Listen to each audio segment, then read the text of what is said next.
Hello, dreamers, and welcome to Haunted Sleep. This is the place where eerie tales and calming whispers meet, helping you drift into peaceful sleep with a touch of mystery. Before we begin tonight's story, I'd love to know, where in the world are you listening from? Leave a comment below and let me know. And if you're enjoying these nightly journeys, don't forget to like, subscribe, and tap the bell so you never miss a night of chilling calm. Now, close your eyes, get comfortable, and let's drift into the unknown together. Her voice was soft through the door, careful the way people talk when they don't want to wake a sleeping baby. It was late. The house was quiet. The hallway nightlight threw a tiny square of gold under the bathroom door at my feet. I didn't answer the real question. I never did. "I'll just be another minute," I said. I was already past minutes. I'd been sitting on the closed toilet lid long enough for one leg to go numb. The fan hummed. The mirror above the sink showed a thin slice of me, the top of my head, the corner of one eye, the pale rectangle of the phone in my hand. The screen lit my fingers blue. My thumb sat against the edge like it had learned the shape by heart. Maybe it had. I pressed play and watched the same 6-minute clip I always watched. There was a small, grainy logo in the corner from the show that used to run it. The quality looked like a memory found in a cardboard box, colors too bright in strange places, faces a little soft around the edges, sound that went in and out like a tide. I knew every second like I knew the route to work. There were no surprises left in it. I watched anyway. Not because I wanted to relive it. Not because I didn't know how it ended. Because sometimes a person sits with the hurt on purpose, trying to understand its shape. For months I'd tried to track down the full tape, the whole trial, any scrap of official footage the station hadn't cut down for people on their couches. Message boards, calls to numbers that rang and rang, emails that bounced back with an auto-reply saying this inbox is not monitored. Nothing. That one clip is what everyone had. 6 minutes, some narration, the same camera sweeps, the same gasps from the same people in the same rows. It was always enough, and never enough. The program's voiceover fell away and my own memory filled in. The camera leaned over the jury box. 12 faces pointed toward the witness stand. Their shoulders were tight. They wore their best clothes like shields. A couple had pins in their lapels for teams or causes they believed in. Most didn't blink. People don't blink when they make themselves watch something hard. A woman on the end pressed the tissue to her nose and didn't wipe. She dabbed, like too much movement would be a kind of disrespect. The shot slid to the front where the forensic expert, Dr. Fellmore, adjusted his glasses and talked into the microphone with the calm voice of someone who has said terrible things out loud so many times the words stopped punching holes in him. He walked to the projector. He tapped the edges of the plastic slides against the table to square them.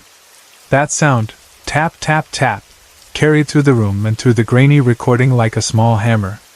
He slid the top one under the light. The image hit the pull-down screen like a slap. There was a collective intake of breath from the benches. Even blurred for television, even softened by a gray wash to hide the worst of it, everyone could tell what they were seeing. They could tell it was a child. They could tell someone had done things to that small body that children don't understand and adults should never be able to imagine. He kept his voice level. He pointed to areas on the slide with the end of a pen. He used words that kept distance: abrasion, contusion, fracture. He said the phrase manner of death, and then he said strangulation in the same tone another doctor might use to say strep throat. It was his job to be dry. It was my job to hear the word like a rope. He clicked off the light and the room took a breath. My family sat in the second row on the left, all of us lined up like a picture in a frame. My mother had her hands clenched tight around a small cross on a chain. My father stared straight ahead like the courtroom might fall in if he looked down for even a second. Someone had helped my grandmother into the seat at the end and tucked a sweater around her knees. On the screen they were quiet, the kind of quiet that isn't silence. You can hear people trying not to cry if you know the sound. The camera moved again. It panned to the defense table, and there he was. He sat on the chair like he had a right to be comfortable. He flipped a pencil between his fingers with a bored boy's restlessness, like he was waiting for a class to end. Every few seconds he let out a little sigh, the kind that says I'm stuck here and this is annoying. Every time I watch, I tell myself I won't look when the camera finds his face head on. I always look. He must have felt the weight of the lens on him, because he turned at just the right time and stared into it. And he smiled. Not a big grin. Not a laugh. A small piece of mouth that said I know something you don't. A tilt to the lips that said it was worth it. That smile still lives somewhere behind my ribs. It has a room there. People learn to talk about evil like it's a costume. Like it's something you put on to do a bad act and take off when someone offers you a blanket and a mug and the word rehabilitation. The way he looked into the camera showed me otherwise. There was nothing to take off. There was no mask to drop to the floor. He was what he was, and he wasn't scared of anyone in that room judging him for it. He wasn't scared of a sentence either. He had done the math and he had liked the answer. They didn't give him much. He went away until he was old enough to vote, and then for 7 years after that. It sounded like a lot when the judge said the words. It wasn't. For what he took, it was air. The clip never showed the part that played in my head at night, but I didn't need a screen for that. I remembered the tray the detective laid out for the jury, the careful way he handled each object, like he was afraid of getting cut even from a piece of metal that had already been safely bagged and tagged. I remembered the low murmur in the room when people realized what those things were. Not knives. Not guns. Things you could make in a garage with wire and wood and a terrible imagination. I remembered leaning forward on the wooden bench and rocking, the way kids rock to comfort themselves. I wasn't comforting myself. I was smiling. Pride fits in strange places. There was a straight razor on the sink beside the folded towels. I had made a point to tell Valerie I wanted one for my birthday. A real one, heavy in the hand, the kind men used before razors came in packs of 12 in a plastic clamshell. She had raised her eyebrows and made a joke about old-fashioned stubble, then wrapped it and left it on the table with a card. I had held it on and off for weeks. I had stared at the clean line of the blade the way people stare at cliffs. It was a stupid thing to own if you know your own mind. It was a stupid thing to ask for. I knew that. I asked anyway. I wanted to see what wanting would do to me. Ben? She said again, softer. You coming to bed? I could picture her leaning against the hall wall in her robe, hair tied up, one hand pressed over the swell of her stomach. We didn't talk about the baby much late at night. We talked in the daytime when the sun took some of the fear out of the room. She didn't like this clip. She didn't like the way it made me go quiet for hours. She didn't like the way it turned me into a piece of furniture. But she tried not to say so, because she wanted to be kind, because she believed in moving forward, because she thought if she waited this out we'd both come out the other side like people who had walked through a cold wind together. Give me a second, I said, and touched the screen to replay the last 10-15 seconds. I needed to see the exact moment again where the camera found him, and he looked up and smiled. I needed to ask the same question I asked every time. If he were in front of me right now, if I could close the distance between his mouth and mine, what would I do? People think vengeance is heat. They picture a rush of blood and noise and a body lunging forward. For me, it's a cold that starts at the wrists and creeps in. It's hands that go steady. It's breath that evens out. I watched him look into the lens like he was staring through it at every person who loved Andrew. I held the phone in one hand and let the other rest on the counter next to the razor. The house ticked as it settled. Somewhere outside, a car door shut and someone said a quiet goodnight. The scrape of their shoes on the sidewalk faded. The night pressed against the window without asking to be let in. I could tell you the facts that anyone could find in a news archive if they cared enough to look. A young babysitter. A house with a fence that didn't keep anything out. A game turned into not a game. A boy who didn't come home the way he left. A question that sank into our living room and held there like a stone that refused to be moved. We learned a lot of new words that spring. We learned how the justice system writes a story so that the worst parts fit on a page in a folder in a drawer. We learn how to sit in a courtroom without standing up to scream. If I close my eyes, I can still see the hallway of the old courthouse, the shine of the floor, the glass water cooler with its little paper cones, the smell of coffee someone carried in from a cart. I remember the way the bailiff's shoes sounded on the wood when he said, "All rise." I remember my mother clutching my father's sleeve like she might fall through the floor if she let go. I remember sitting behind the prosecution's table so I could see. The judge had a kind face, which doesn't matter when the law is a measuring stick and not a bomb. People nodded at us in that way people use when they hope their face can be a hand on your shoulder. I nodded back because that is what you do when you are the people in the second row. I remember 100 small things that don't matter to anyone except the person who watched them. The way the detective scratched the back of his hand with the edge of his own fingernail. The squeak the projector cart made when the doctor rolled it across the rug. The way the bored boy's hair fell into his eyes and he didn't shake it out. The mind loves to loop the small things so it doesn't have to hold the big ones all at once. Sometimes I try to imagine the life the boy at the table would have after his years in a place built to keep boys like him away from everyone else. He would lift weights and learn how to look smaller and bigger at the same time. He would tell a story about himself, and he would scrub it until it shone. He would find some kind of program that used the words accountability and growth. He would say the right things to the right people. He would say I was 17 and my brain wasn't finished, and I want to give back. He would make it into rooms where kind people clap for him. He would stand under soft lighting and run his fingers through his hair, and say the name Andrew like he was holding a bird. He would go home to a place with a porch. He would squint at a sun he hadn't seen without a fence around it for years and call it mercy. And if I happened to be walking on the same street as him one day, if we both stood at the same crosswalk waiting for the light to change, what would I do with the razor thought that lives in my hand? Valerie wants to move forward. It isn't that she doesn't care about the past. She just believes the present is where a person actually lives. She is the kind of person who will stop to pick up a worm drying on the sidewalk after rain and put it back in the grass. She is the kind of person who thanks the cashier and means it. She has said to me more than once, "I don't think watching that helps you." She doesn't say it to be cruel. She says it because she is honest and she loves me. I say, "I know, because I am honest too."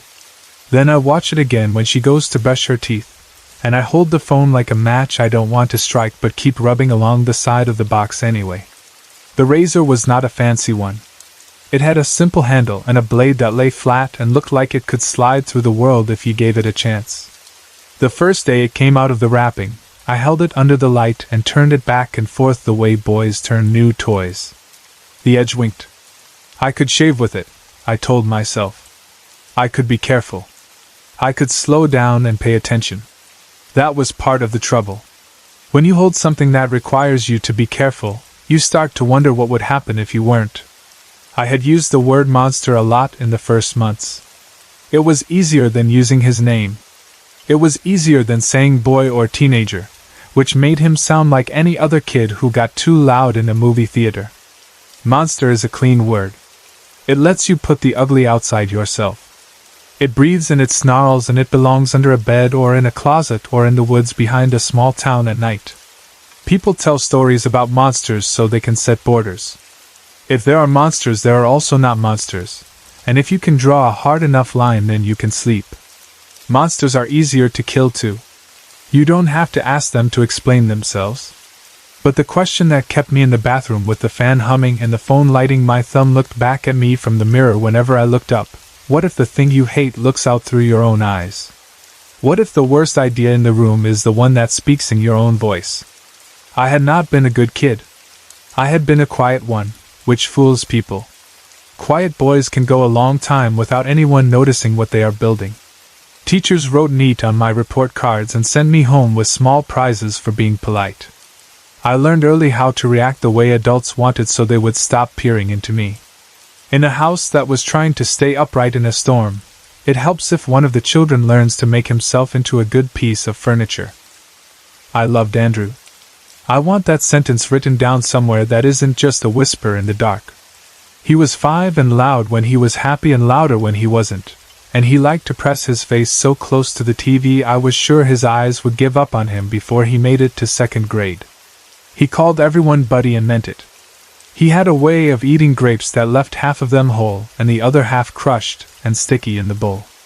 He slept with one hand up above his head like he was asking a question. He was a kid. He was my brother. He was 100 small details you could write on scraps of paper and drop into a jar, and every time you pulled one out it would make you smile. And I made things. That is also a sentence I want written where I can see it. I made small, precise things out of whatever I could find. Balsa wood and wire. Nails and tape. The internet was a gift it should not have been to a boy like me. I learned how to bend, twist, cut, fasten. I learned how to do damage without leaving marks, and then how to leave the kinds of marks that tell a careful story. Grown-ups like words like intent. I had plenty. I could tell you I was only 10. That would be true. I could tell you it was curiosity run wild. That would be true in a way that feels disgusting to admit. I could tell you I wanted to see what happened if. That would be the truest thing I have ever said and the worst. When I sat on the second row by my mother's shoulder in that old courtroom, when I watched the detective hold up the little wooden device with the screw through the center and the thin wires pulled tight along each side, when I saw the way the jurors' mouths tightened and the way the bored boy sat up, not bored anymore, I was not horrified. I was giddy. I rocked forward on the bench like a kid in a candy store. Look at that, I thought, they kept it. Look at that. It worked. That wasn't me being a monster. It was me being a maker. That's the trouble. Monsters don't always know a thing is monstrous while they're doing it. They know it when the room reacts. This is the place where I expect people reading to pull back from me. That's fair.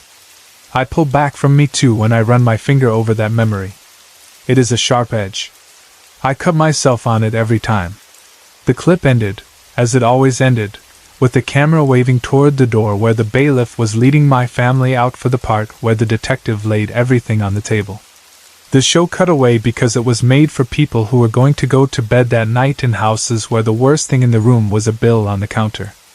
Watching at home, people probably shook their heads and said the things people say when they want to talk about something without carrying it into their kitchen. That poor family. What kind of world? They should have locked him up forever. Then they brushed their teeth and set their alarms and slept. I hit replay again and watched the beginning once more. The jury. The doctor. The projector. The slide. The breath. The bored boy. The camera finding his mouth. The smile. Ben, Valerie said. Her voice had a thread in it now. It was the same thread I heard the day we went in for the first appointment, and there was a heartbeat on the screen, fast and bright, the sound of a bird inside a cave. She had reached for my hand without looking away from the monitor. I had given it, and for one full minute my head had been quiet.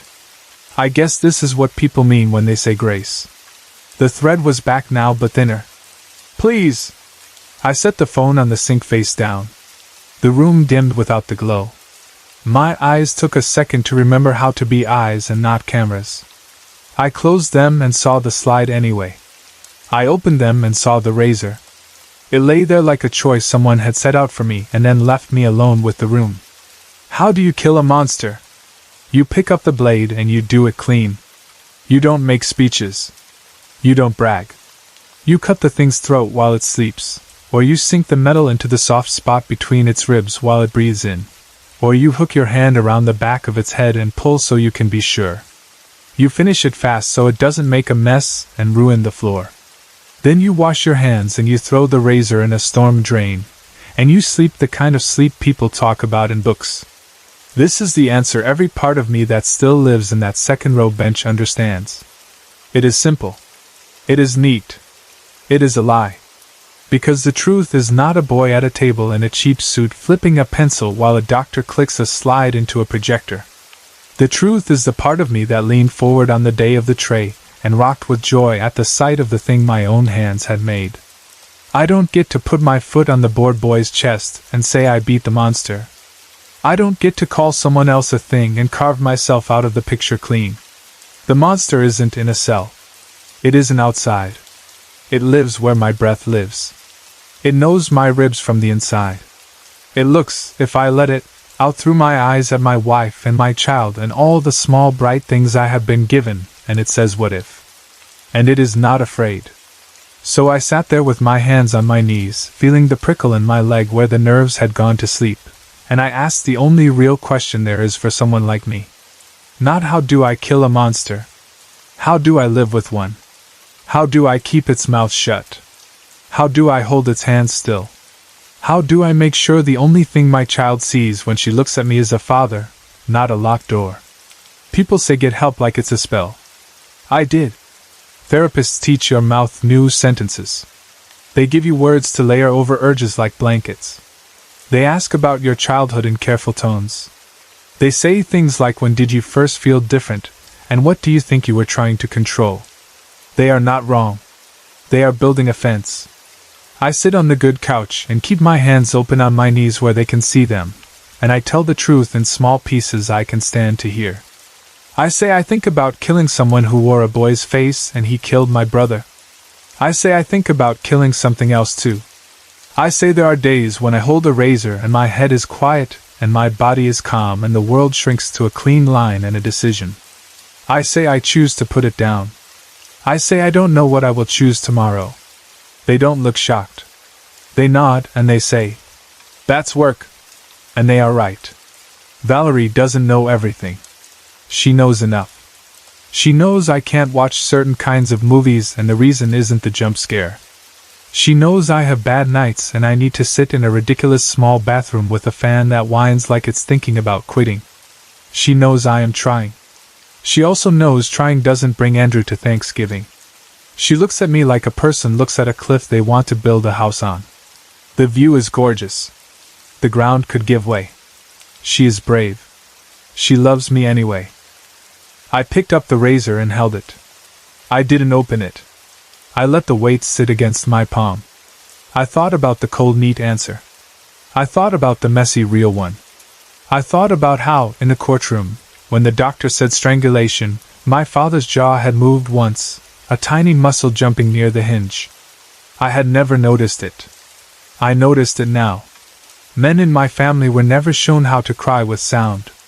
We learned to move a muscle and wait for it to pass. I set the razor down. I stood and leaned my head against the mirror and let the cold glass press a brief red mark into my forehead. The mark faded. That felt like a sermon. Nothing stays. Not the good, not the bad. You choose again and again and again until the choosing becomes its own kind of muscle. If I was going to kill anything, it wasn't a monster in a suit on a chair. It was the part of me that would always love what I built more than who I hurt. It was the part that would choose pride over people. It wasn't a single cut. It was 1,000 small ones. It was a life of putting down the blade. I turned off the fan and opened the door. The little square of light in the hall was still there, the way it always is at this hour, patient and pale. Valerie stood a few feet away, hands at her sides, mouth set in a line she softened when she saw me. I could see the question in her eyes. Which version of you is coming out to me right now? I put the phone face down on the dresser on my way to bed. The house ticked once as if to say good. I crawled in beside her and lay on my back, staring at the ceiling where, if you look long enough in the dark, you can always find a tiny green dot glowing from some old forgotten toy. "Are you okay?" she asked. "No," I said, because I'm trying not to lie to the person who will share a roof with me for a lot of years. "But I will make breakfast in the morning." She laughed, a small sound. "Deal," she said, and took my hand in the dark.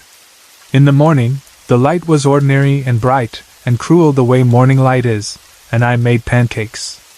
I flipped them the way my mother showed me, slow and sure, not too much wrist.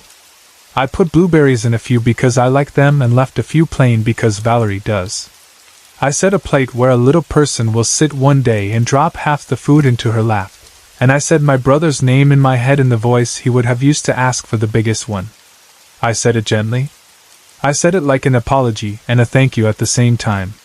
Then I ate and went to work and came home and folded laundry and answered an email and took out the trash and lived.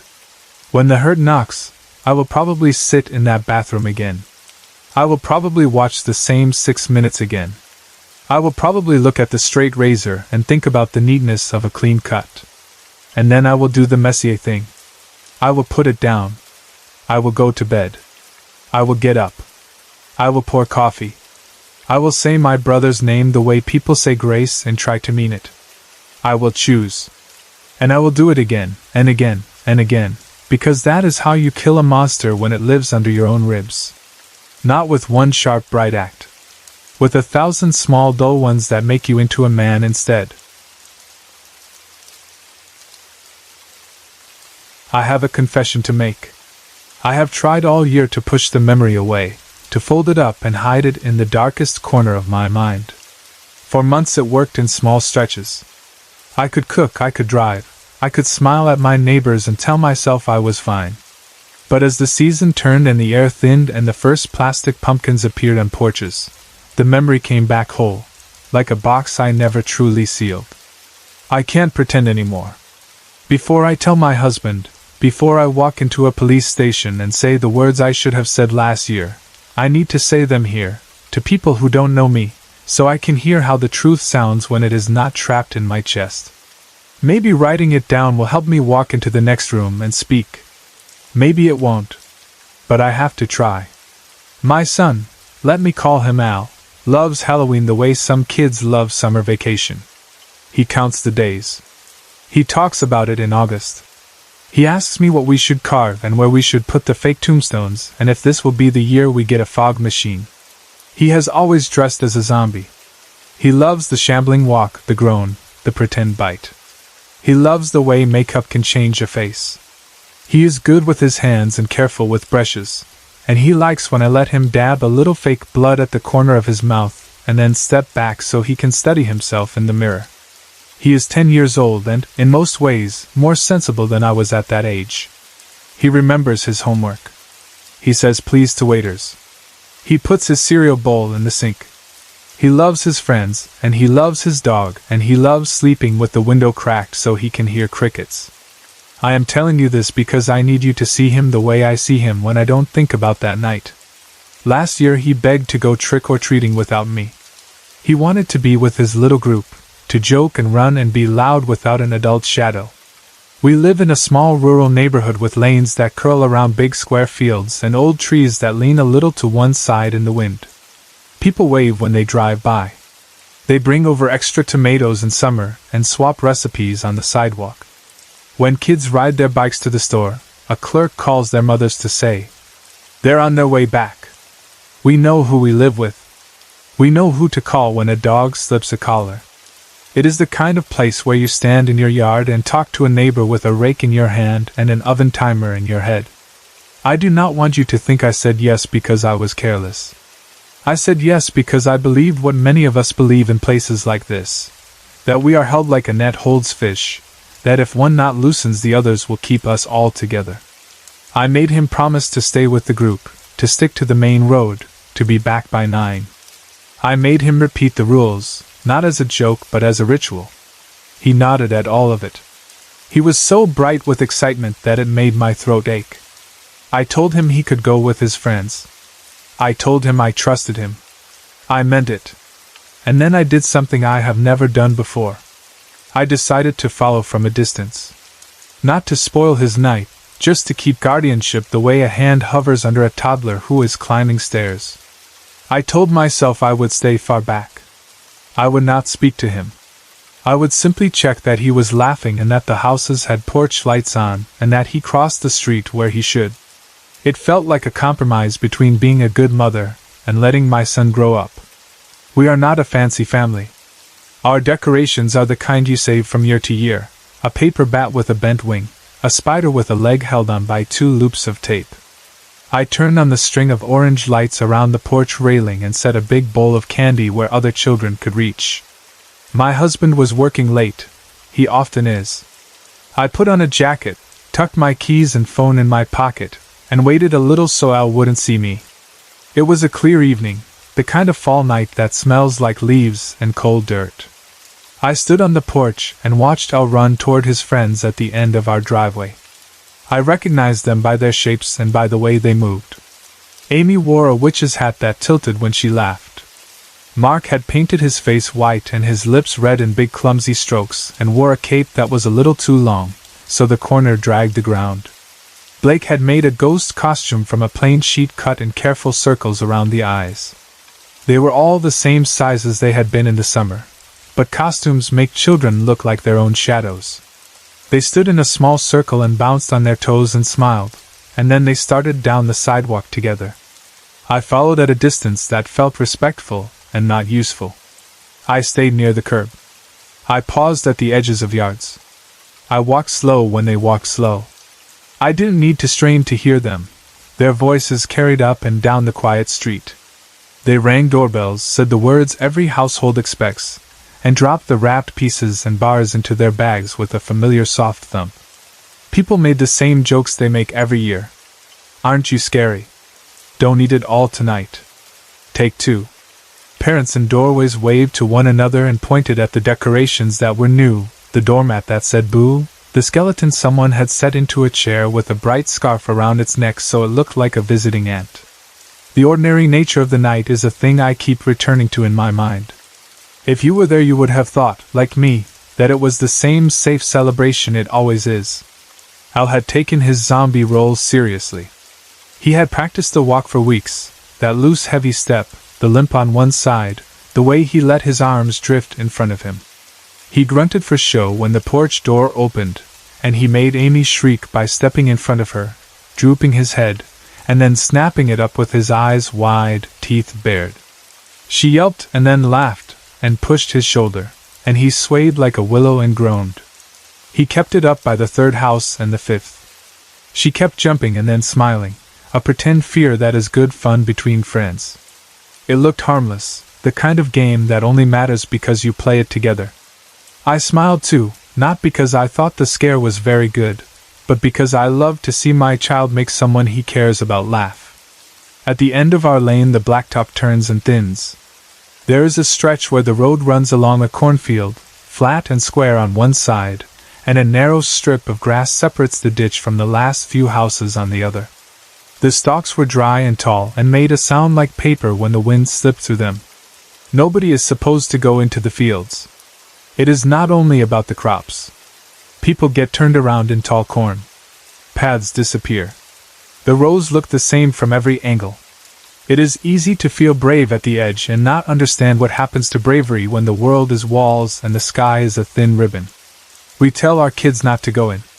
Most of the time they listen. The kids kept up their game as they neared the corner. Al chased, the others ducked and split and regrouped. Amy laughed until she had to lean on her knees, and then, as if to shake him, she darted into the field. She went only a few steps in, just past the first row. It felt like a dare in the way children dare each other to touch cold water or to say a secret too loud. She called, "You can't catch me," and then coughed on a laugh. Al and the boys howled like the little monsters they were pretending to be and followed her to the edge. I quickened my pace. I called their names in my head and not out loud, because I was still playing the game where I protect without interfering. I crossed the quiet road. The field smelled like dry stalks and dust. The first stalks, near the ditch, were broken, the way the edges always are after harvest and after a season of kids cutting across instead of walking the extra 20 feet around. When I reached them they were not far in. They had stopped in a small open dent in the rows where farmers sometimes leave a gap to turn their equipment. The moon was thin and pale, and the light from the road made a dim gray ring around them so I could see their faces and their shapes. I crouched a little without thinking, the way you do when you don't want to be seen. Amy had her hands on her thighs catching her breath. "Give me a second," she said, and her voice still had laughter in it.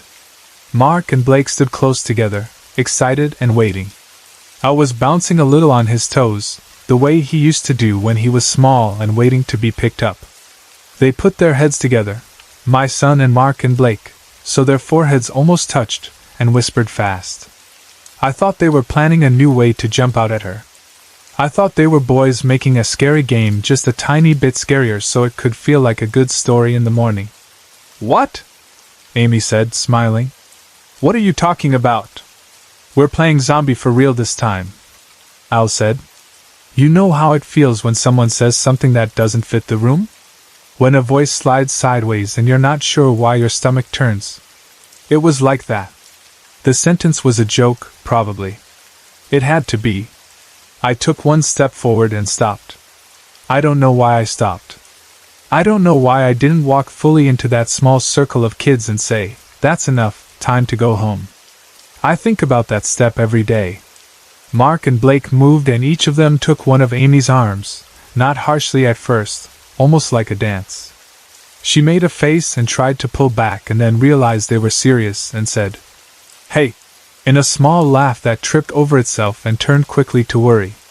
Al looked down at the ground like he was searching for something he had dropped. He bent and picked up a rock, a flat, heavy shape half pressed into the dirt at the edge of the path. It must have fallen off a tractor tire or been thrown there by a storm, or a mower. He struggled with it. His thin arms tensed. He stood slowly with the weight above his head. I want to tell you that I ran forward then. I want to tell you I shouted my son's name so loud the birds in the hedges lifted into the air, and the porch lights on the far side of the road flicked on. I want to tell you I threw myself between children. I want to say I did the mother thing you imagine yourself doing when you lie awake at night, and make plans for how you will be brave if you ever need to be. I did nothing. My body forgot me. My throat closed. I didn't make a sound. My feet planted and did not move. I was a statue of a woman watching a small circle of kids under a pale moon near the edge of a field. Al lifted the rock higher. There is a particular way a child looks when he decides to do a thing. His mouth settles. His eyes fix on a spot that is not on any person's face but beyond, like he's looking at a line. He brought the rock down. Amy screamed and I heard it from far away and also right inside my ear. He lifted it again and brought it down. There are times now when I tell myself maybe he didn't mean it to be more than another scare. Maybe he thought he would drop the rock nearby and make a loud sound and then laugh. That is a story I tell myself when I want to sleep. It might be true. It might not. On that night, the motion looked deliberate. Again. I will not describe what I saw in detail. I don't need to, and I don't want to, and I know that you can imagine enough of it without me. There was red. There was the thud and the wet sound that made the fine hair on my arms lift. There were small sounds that were not words and one sharp sound that was. There was a stillness after that, the kind that feels like a power outage in your own chest. Al set the rock down and knelt. He reached with the careful hands I know from 100 school projects and morning chores, those same hands that fold socks and rinse dishes and hold our dog's muzzle while he clips the leash. He leaned over and touched. No, I can't write the exact thing. He touched what he had broken. And then, slowly, he put his fingers to his mouth. He did it again. Mark and Blake stood there like badly drawn statues with real faces. They looked at my son and then at each other, and then at the ground, and then they knelt too. This is where I moved. Not toward them, away. I turned and ran. I ran the way a person runs in a dream, thick and clumsy and not as fast as the body wants. I kept my eyes on the road because I could not let them grab at the edges of the field. I crossed too soon and tripped on the lip of the ditch and skinned my hand and didn't feel it until the next day.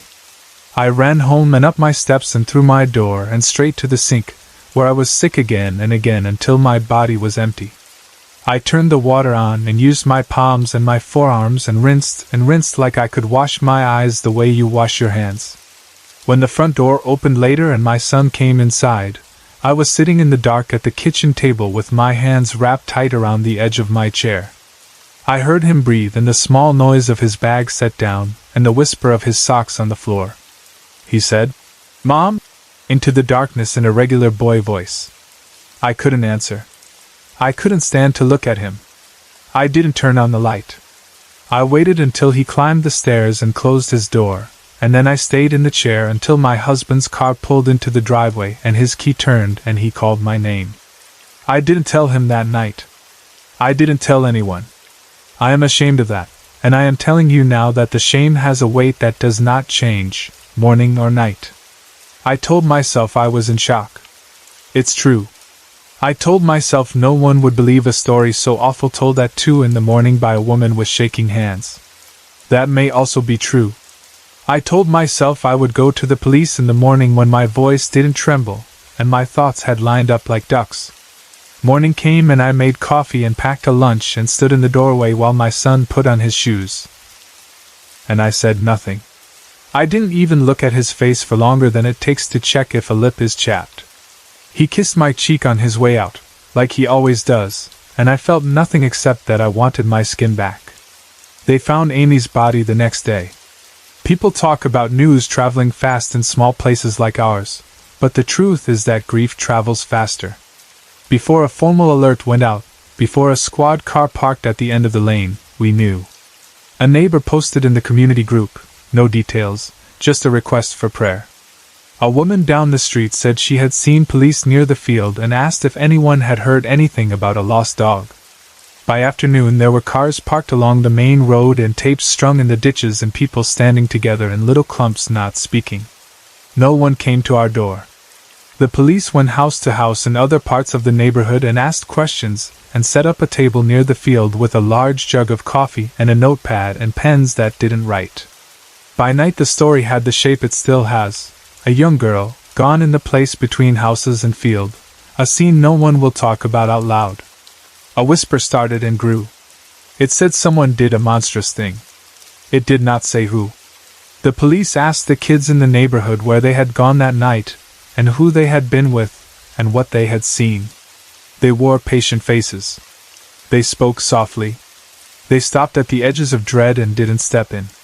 When they sat with my son, he told them what he told everyone who asked in the months that followed. He said they'd walked along the main road and around the cul-de-sacs and back down again, and that at one point Amy ran ahead and the boys had stayed on the street, and someone must have picked her up, or she got turned around, or she went home. He told the story kids tell when they are trying to make an adult go away. He is good with his voice. He knows how to sound sincere. I listened from the next room and kept my hands folded so I wouldn't press them to my ears. In the days after, the town paused. The bus driver spoke more quietly. The woman at the market didn't make small jokes about apples. People brought food to Amy's house and left it on the step because the family couldn't open the door as often as the door was knocked. The ribbon around the tree in their yard matched the color of her witch's hat. A week later they took it down. 2 weeks after that the house had a sold sign in the yard. They put their lives in boxes and left, and I cannot blame them. I cannot bear to think what it felt like to stand in their kitchen and look at the wall where a height had been measured in pencil every few months and wonder where to put it in a moving truck. You can imagine the rest because you have seen it happen before in other places. The investigation moved and slowed and moved again. A new officer joined the case. The news story ran less often. People said it was a tragedy, and then changed the subject because people cannot live fully under a storm. In the school hallway, the teachers stepped a little closer to the kids as they passed.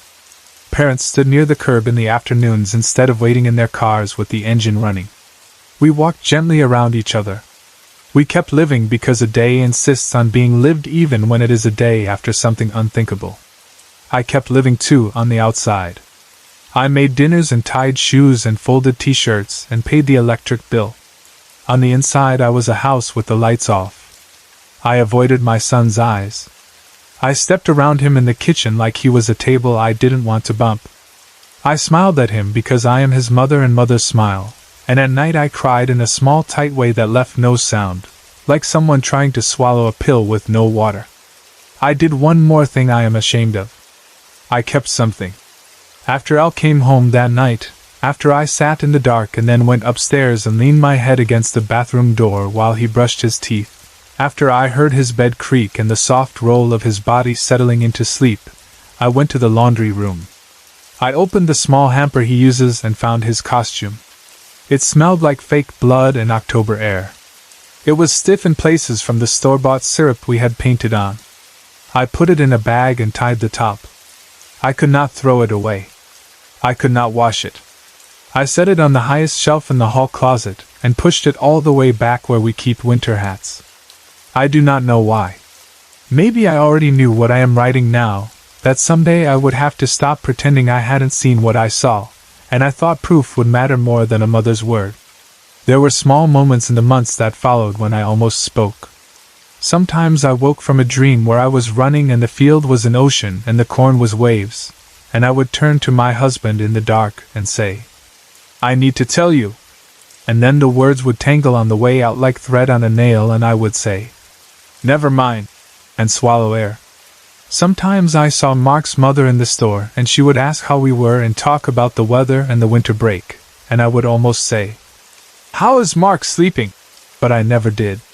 Sometimes I stood at the sink and watched Blake's father mow his yard in neat stripes and I wanted to walk across and put my hand on his arm and ask if his son was okay, and then I would remember the rock and my chest would feel tight, and I would dry my hands very carefully and go fold towels. I am not proud of the way I moved through that year. I am telling you this because I want to be done being a person who hides. I have asked myself every day if I made this happen. I have walked backward through every choice I made as a mother from Ael's first breath to that night, what shows I let him watch, how often I raised my voice, where I kept the scissors and the kitchen knives, what I said to him when he brought home a bug in a jar, how I explained a story we read where a fox eats a rabbit. I know what people say when they talk about children who do terrible things.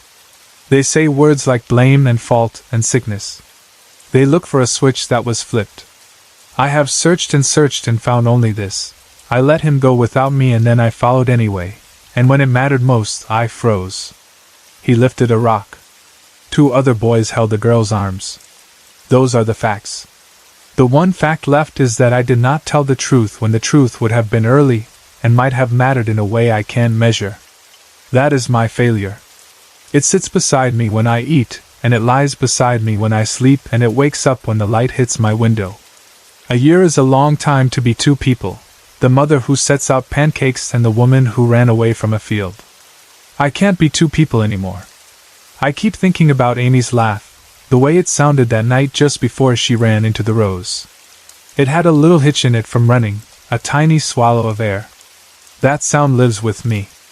It lives in my kitchen and my car and the frozen aisle in the grocery store. It lives in the space between what I did not do and what I need to do now. I am going to tell my husband tonight. I am going to say the sentences I should have said in the kitchen with my hands around a chair. He may yell. He may go very quiet. He may ask me why I waited, and I will tell him the only answer I have, that fear makes a small, cold place, and I live there. I am going to take the bag from the closet and put it on the table and open it. I am going to call the police. I am going to bring the costume. They will know which stains on it came from a tube in our junk drawer, and which came from a human body. I will tell them the names of the boys who stood with my son. I will sit in a room with white walls and a table with scratches in it, and I will answer questions. I will say, "I was there," and I will say, "I ran," and I will say, "I am ready to tell the truth." I do not expect anything I say to make anything right. Right is a country I can't get to. But maybe telling the truth can at least keep me from living in a lie. I know what comes when you withhold information in a case like this. I know the legal words. I know the words the women on the porch will say when I walk to the mailbox. I know the looks. I know the names I might hear. I deserve them. I have carried secret and shame for a year. I can carry consequence. What I can't carry any longer is the knowledge that a child died and I watched and pretended I did not see. I can't carry the silence any further. I have held my son at night when he was little and cried after a bad dream, and now I have to hold myself steady while I break the life we have made so that someone else can start to build a different kind of truth on the foundation where a lie has been sitting. There is one more thing to say, and it is small and it is everything. I keep thinking about Halloween. Not the masks and the candy. Not the plastic gravestones or the cheap web stretched thin across a bush. I mean the thing the holiday pretends at, the thin place between the world we can see and the one we don't like to look at. Last year my son stood in that thin place and did a thing a child should never do. I stood in it too and did nothing. I won't stand there again. I don't know if we will ever set a pumpkin on our porch again. I don't know if we will ever hand out candy, or hang orange lights, or play a spooky record while we put bowls on the table. Maybe someday.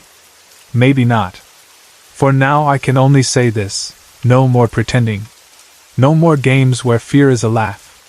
No more nights where I follow at a distance and call it keeping watch. I am sorry. Not because sorry is a clean word that makes anything better, but because it is the only word I have left to say to a girl who ran into a field and laughed once before she turned her head and understood. I'm sorry, Amy. I should have stepped into the circle. I should have been loud. I should have put my hands on my son's shoulders and said, stop. I will spend the rest of my life knowing I didn't. I will spend the rest of my life trying to do the right thing the minute I am asked to do it. Tonight I will take the bag down. I will tell the truth. I will say the names. I will put my hands on the table and not hide them. No more Halloween. No more playing zombie. I live close enough to the lab to make the drive on muscle memory.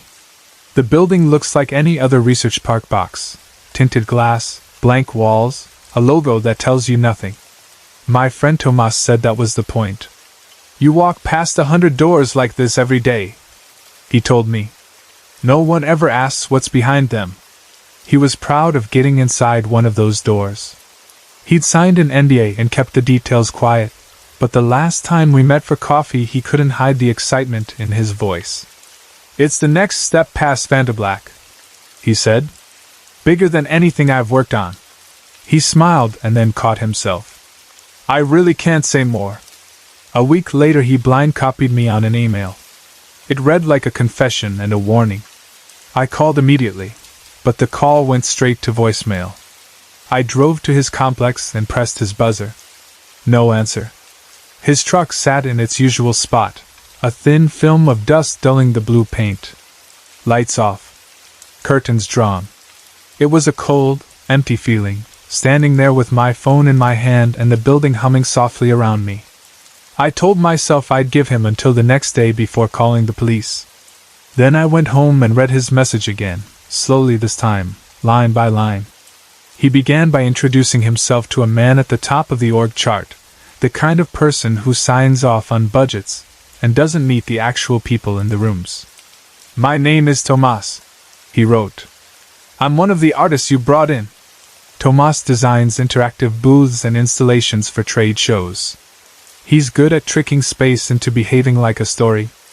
Lighting, sound, setups that make a passerby stop and touch and look. That talent is why a big R&D company hired him. They wanted to show the world a new black. Not just darker paint, but something past what people think black is. I assumed the next step would be perfect absorption, he wrote. 100%. No light bouncing out. The sample he saw was worse than that. It eats the edges, he said. Not just the surface. It drinks from the air around it. It looks like the thing is being fogged out of the world. The name they were using in the building was Beyond Vantablack. BVB. If you had seen it used, you would not have signed off, he told the executive. We think the night sky is black, but it isn't. There's airglow. Reflections from the ground and the moon and a million city lights. We live inside a soft bubble that never lets us see what nothing looks like. BVB is nothing. It isn't just dark. It takes the light that gives shape to dark. He said 3 artists had been hired to build 3 showpieces for a private demo. Genevieve, who everyone called Jen, had designed an experience instead of a thing. Her idea was a room, he wrote. Floor, ceiling, walls, everything coated in the new black, except one wall. That wall was a mirror from floor to ceiling. For safety, there would be one white light in the ceiling. Not a bulb hanging down, just a recessed fixture to keep people from walking into walls. The light doesn't look like anything, Tomas wrote. You can feel it on your skin, but you can't see it. You can stare straight at it, and there's no shape. It's like the room swallows the light before it can reach your eyes. Jen had added one more choice that made the room into something you feel with your bones. She tilted the floor a few degrees. Not enough to slide, he wrote. Enough that your inner ear and your feet stop agreeing about where you are.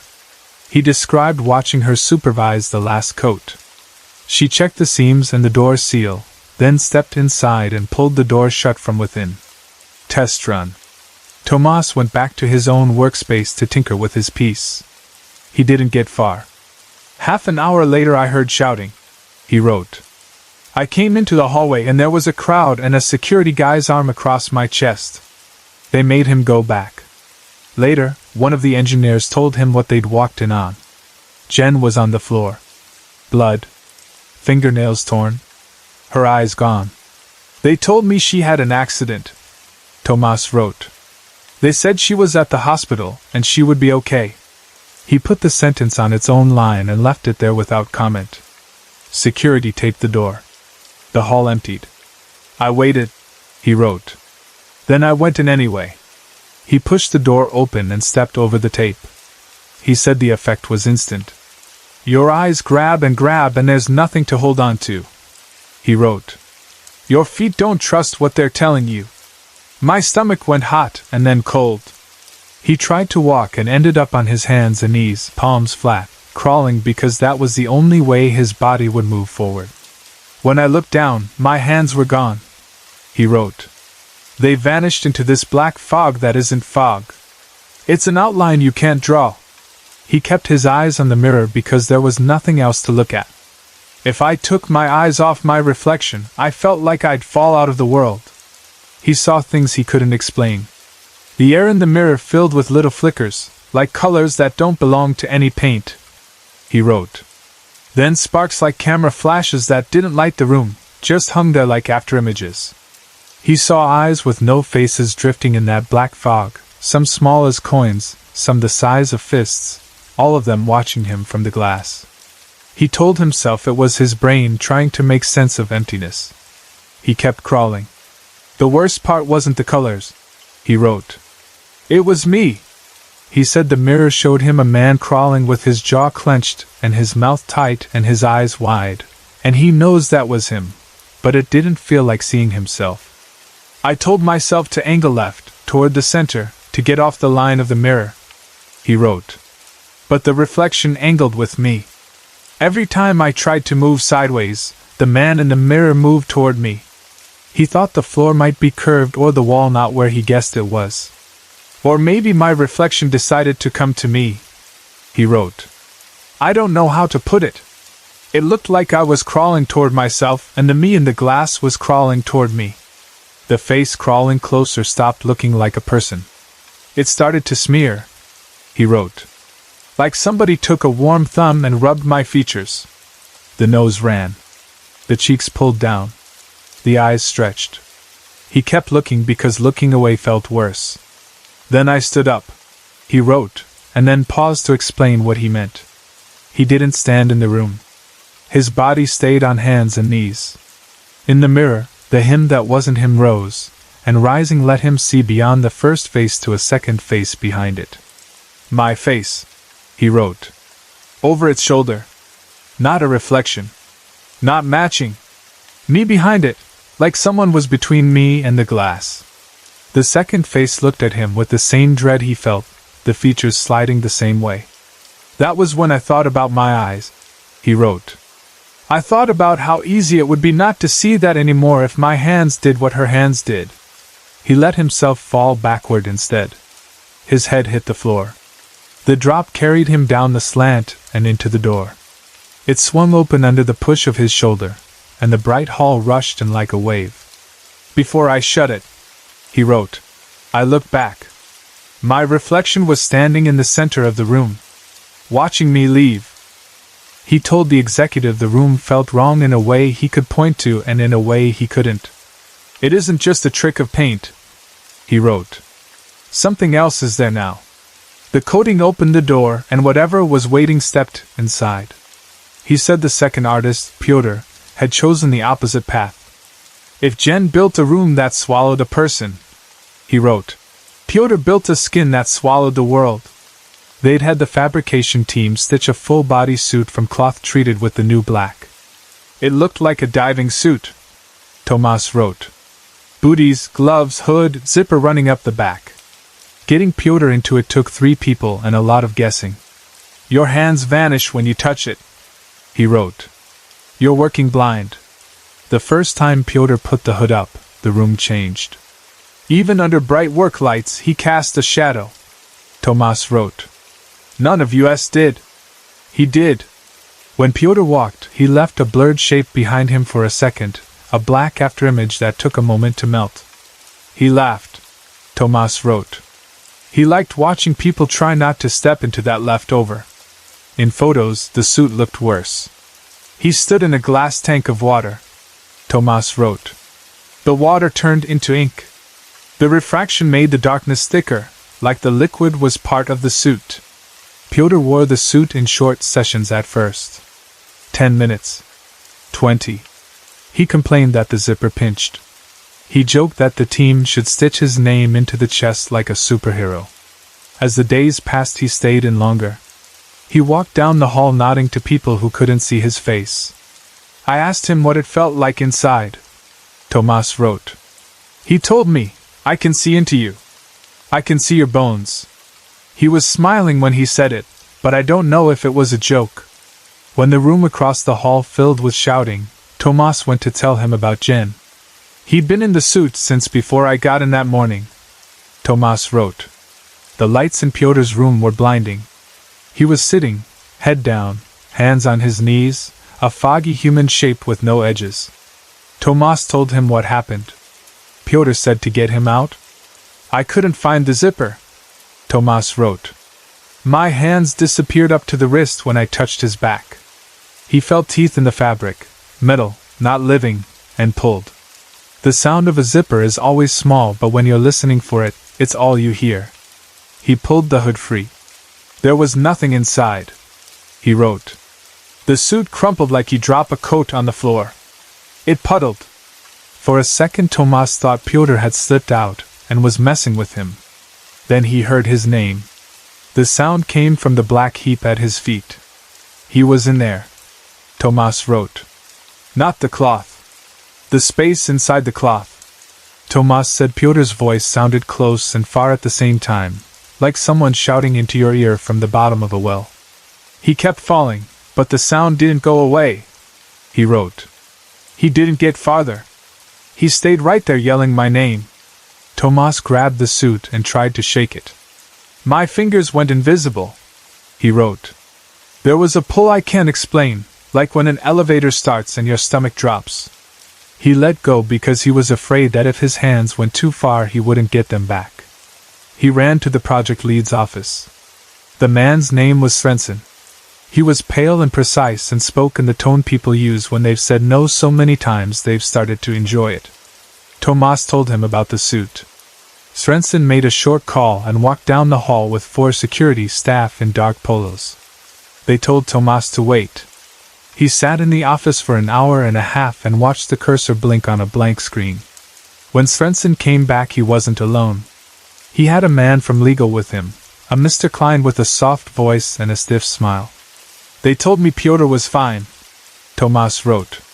They told me the light had tricked my eyes. He said they served up a lot of words quickly: adjustment, glare, retinas, optical fatigue. They put a form on the desk, he wrote. It was a reminder about the NDA I'd already signed, with new language. I was to acknowledge incidents and agree not to discuss them. He didn't sign. They sent someone to walk him back to his space. He waited until the hallway emptied and then he went into Jen's room. He crawled in the dark. He fell. He saw the reflection that wasn't his.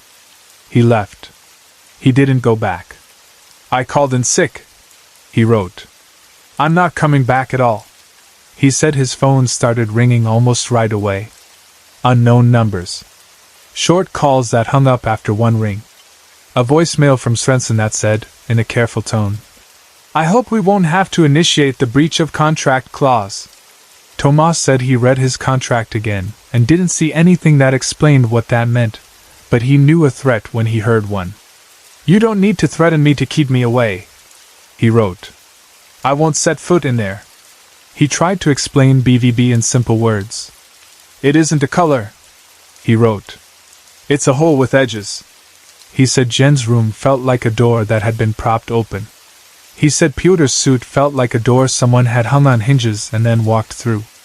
He said his own project, something about a tunnel of panels that would show off how the black swallowed shapes as you moved, was sitting half-built in the corner. "It can stay there," he wrote. "I won't finish it." He wrote about the mundane details that make a story feel like it happened in a place with clocks and calendars. The smell of the coating when it cured. The way the ventilation hummed day and night. The way the security guy by the freight elevator always kept his eyes on the floor. The coffee machine that brewed something bitter and weak. The hiss of air as the cleanroom door sealed. The click of the lab cameras on their mounts when they moved. The taste of his own mouth after he left Jen's room, copper and dust, like he'd been holding pennies on his tongue. When I looked at a white wall later, it had a dark blur in the middle that wouldn't go away for a while. He wrote. He said he woke in the night seeing his reflection standing where he couldn't stand. He said in the morning he stared into his bathroom mirror too long, and had to look away before his face started to look like warm paint. He wrote about Klein's careful words and Srenson's flat ones. He wrote about an engineer who avoided his eyes in the hall. He wrote about the way the building swallowed sound, how you could shout in a room and the next room wouldn't hear it. He wrote about the way the treated cloth felt under his fingers, too smooth, like touching a surface that didn't care about your skin. He wrote about the zipper teeth, the last normal thing before the suit wasn't a suit anymore. He ended the message the way you end a letter to someone you hope might still listen. "There is something wrong in what you've made," he wrote. "I don't know what to call it. Evil is the word that keeps coming to mind, and I don't use that word lightly." He said Jen was gone and the story about the hospital was a story. He said Pyotr was gone in a way that didn't make sense in ordinary speech. He said he was afraid he'd be next. He asked the executive to call him back. He put his phone number in the signature block, like it would help. When I finished reading, I had the same impulse he said he had in the room, to claw my eyes out so I didn't have to hold that story inside my head. I called him. I went to his place. I stood by his truck. I told myself he'd answer in an hour, and then it was sunset, and then it was dark. I went home and lay on the couch with the lights on, and every time I closed my eyes I saw a person standing in the center of a black room, motionless, watching a door. I told myself that in the morning I would call the police and bring them the email and say the words out loud, "My friend is missing." I kept rereading the part where he said he had no plans to go back. The part where he said the lab would threaten him with the claws. The part where he said the color wasn't a color. I remembered him across a small table, hands moving as he explained how you can make people forget how small a space is. "You take away their edges," he said, grinning. "You make them forget where the wall is and the wall stops being there." By noon the next day there was still no call. I dialed the non-emergency line and told a simple story, the kind a dispatcher can type into a field on a screen. Then I printed Tomas's message and set it in a manila folder on the kitchen table and stared at the plain paper until the words blurred. I kept thinking about how he wrote that a bright room could still have a shadow if a person inside it was wearing the wrong skin. I kept thinking about a space that isn't empty, just hungry. I kept thinking about doors that look like paint. If you've never seen true black, you think black is just a color. If you have, you know it's a place. Sorry to interrupt. If you're enjoying the story, let me know in the comments and tell me where you're watching from. Don't forget to like and subscribe for more. I'd been in Virginia a little less than 6 months when Scott asked if I'd ever heard of the bridge. We were out front after work, the two of us sunk into camping chairs on the thin grass we called a lawn. The air had that crisp, leaf-smelling bite that tells you summer really is over. In the distance, a dog barked. Someone's wind chimes knocked together now and then. Scott took a long pull from his beer and squinted at me like he just remembered something important. "You seriously never heard of Bunnyman Bridge?" I shook my head. "Nope. Sounds like a kid's ride at the fair." His eyebrows jumped. "It's not cute. It's this old underpass out near Clifton. Story goes, back in the 70s some couple parked there to fool around, didn't even get the engine off, And wham! He clapped his hands hard, his palms smacking his knuckles. Glass everywhere. They look up and there's a guy in a rabbit suit. Ears, fur, the whole deal. He's holding an axe. He tells them to get out and never come back. They take off. Cops show up, find nothing. Then every Halloween after, people go missing or animals get found strung up. Sometimes both. He grinned like a kid daring me to touch an electric fence. That's a lot, I said. Also, no. We have to go, he said like I hadn't spoken. You can't talk Scott out of much. Not the time he decided to skateboard down the boat ramp, not the time he jumped the fence into the minor league stadium, not the time he tried to show a bartender how to flare a bottle and ended up bleeding on the bar. I sighed and tipped the rest of my beer back. Fine, I said. We'll go. But if some dude in a costume tries something, I am not playing along. He thumped the arm of my chair and whooped. Between that night and Halloween, I let myself believe Scott would get distracted by something else. He has the attention span of a Labrador. 2 weeks is a lifetime for new ideas to come along. But he didn't forget. If anything, he wound himself up tighter. He filled his Jeep days early, bought snacks we didn't need, even splurged on decent weed. On Halloween, he buzzed through the house from the minute the sun came up, humming horror themes and asking me every 15 minutes if I was ready. I'm not someone who spooks easy. I grew up in New Jersey. We told worse stories than Scott's around backyard fires and then walked home on streets with no lights just to prove a point. But I also like to be prepared. Since I'd moved to Virginia, I'd gotten my concealed permit and a compact pistol. I don't carry it to feel tough. I carry it because I've had enough of close calls. That night I checked the magazine, racked and cleared, and slid the weight of it into the holster. Better safe than sorry, I told myself, and said it again even though the phrase suddenly felt cheap. We left Norfolk after dark and pointed the nose of the Jeep toward northern Virginia. 3.5 hours of highway slid by under our tires, the road unspooling in white dashes and black gaps. We talked a little, but not much. Mostly the radio hissed through stations. As we climbed into Fairfax County, the world changed around us. Suburbs gave way to trees and old stone walls and the kind of road that tries to turn itself into a tunnel with branches. Clifton is small in the way old places can be small and still feel like they're the center of something. There's a train car parked near the tracks, a couple churches with pointed roofs that look like they could pull lightning out of a blue sky, and storefronts that were alive back when our grandparents were kids. At midnight, none of it looks quaint. The buildings throw hard shadows onto harder ground. Every edge gets longer under a full moon. We rolled through town with the headlights grazing white wood and brick. After that it was just a narrow road and the forest. The fog came up off the ground in sheets. The canopy above us knit itself tighter until even the moon had to fight for a look at the pavement. The beams from the Jeep cut a tunnel through it, a slice of pale that ended in a wall of gray. The heater was on, but I felt cold anyway. My palms went damp. The hair on my arms rose and stayed up. Sometimes that happens when it's cold. This wasn't that. Almost there, Scott said. He sounded like an announcer warming up the word. Goal. He pulled off onto the shoulder and let the engine run a minute. Then he shut the headlights off and killed the ignition. The quiet fell all at once. It's funny how loud a car is, even when you think of it as a small sound humming under everything else.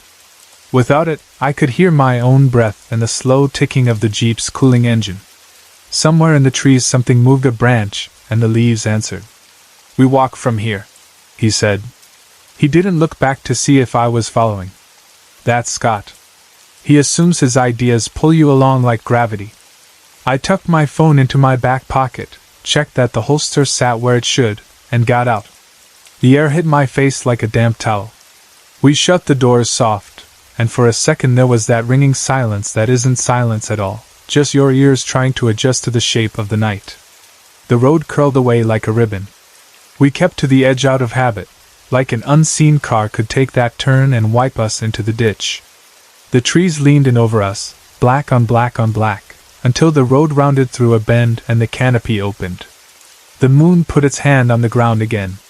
We came out of the curve and saw it, a low, concrete mouth cut into the embankment, 12 feet across and the same high, old as it looked and probably older, like someone had pushed a culvert through a hill and forgotten to add beauty. The walls had that pale, poured-in-place look that doesn't reflect light so much as hold it for a second and give it back wrong. In the middle was just a circle of dark so thick it looked like a bruise on the world. "Bunnyman Bridge," Scott said, and there was that triumph in his voice. He pulled his phone and turned toward me, his arm already stretching to get the angle right. He moved the phone around in the air, making faces. I rolled my eyes and then saw something behind him. Movement. Not much. A white shape that hadn't been a white shape a second before. Scott saw my face change and whipped around. He thumbed the phone's flashlight on and it washed the concrete and rode in a cone of harsh light. There was a man standing between us and the tunnel. Tall. Lanky. Everything about him looked like it had been stretched and then snapped back, leaving him too long in the arms and too long in the legs. He wore a full rabbit suit, the kind you see on the front of old Easter candy boxes, only time had not been kind.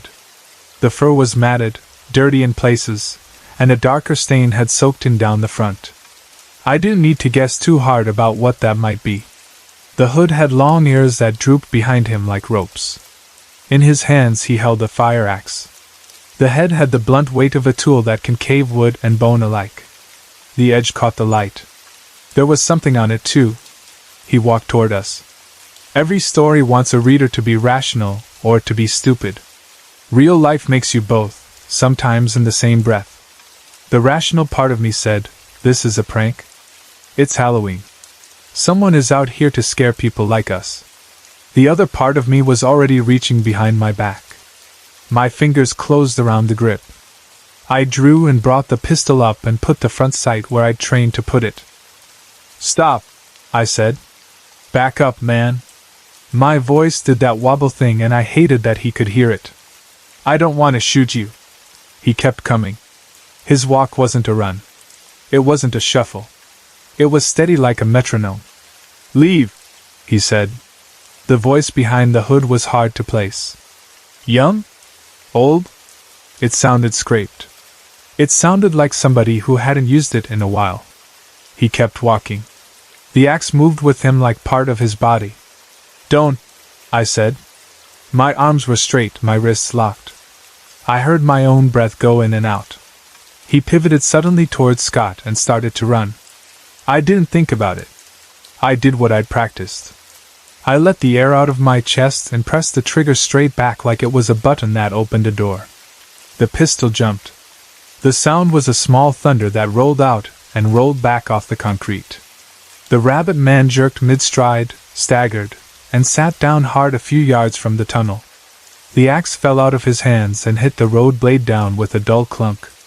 Blood spread across his suit and changed the color of the stain he'd brought with him. Smoke and cordite slid into my nose and stayed there.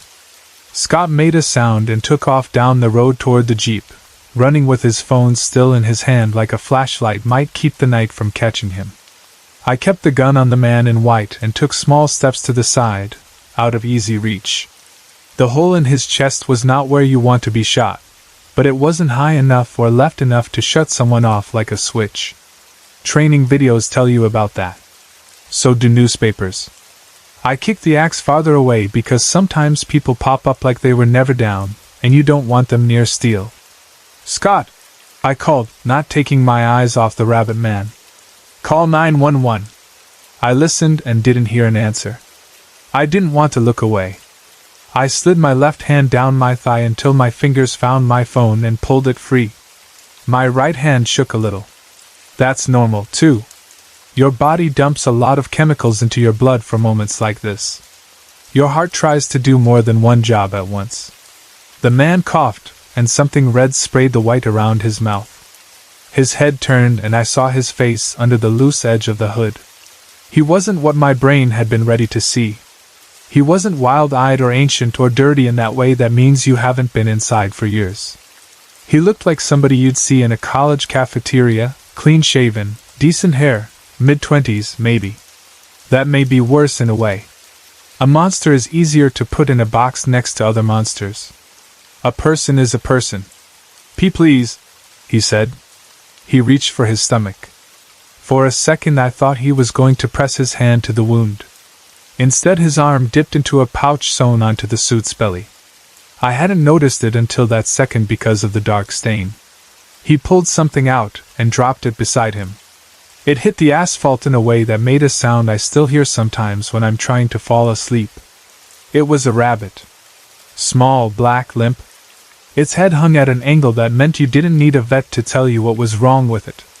He reached again, his fingers fishing, and came up with another. He tried to toss it toward the tunnel, but it didn't make the distance. It landed close, the soft weight of it not carrying far. He looked at me. There was a kind of wild in his eyes, but it wasn't the kind that wants to hurt. It was the kind that wants to be understood. Please, he said, and maybe he would have said more, but what came out after was a wet, rattling sound I knew meant his lung was taking in fluid instead of air. That was the moment I stopped being as rational as I like to think. In that same second, the tunnel changed. Until then, it had been a dark circle. An absence. When the moonlight shifted and scuffed across the concrete just right, I saw hands. They were too big to be hands. They were what a kid would draw if a kid had only ever been told what hands were and then been given a piece of charcoal and told to make them fill a page. They were long and wide and wrong. Fingers laid themselves on the tunnel's mouth from the inside, spread out like a spider's legs, the nails or tips or whatever you want to call them scraping slow across the concrete. The sound was soft and high and steady, like something heavy being pulled across old floorboards far away. Two small red lights hung in the black farther back, jittering a little, as if they were floating on breath. I want to say I calmly assessed my options. I want to say I aimed again and waited for anything to move in a way I could name. What I did was bend without thinking, grab one of the rabbits, and throw it as hard as I could into the dark. The silence after the throw wasn't real silence either.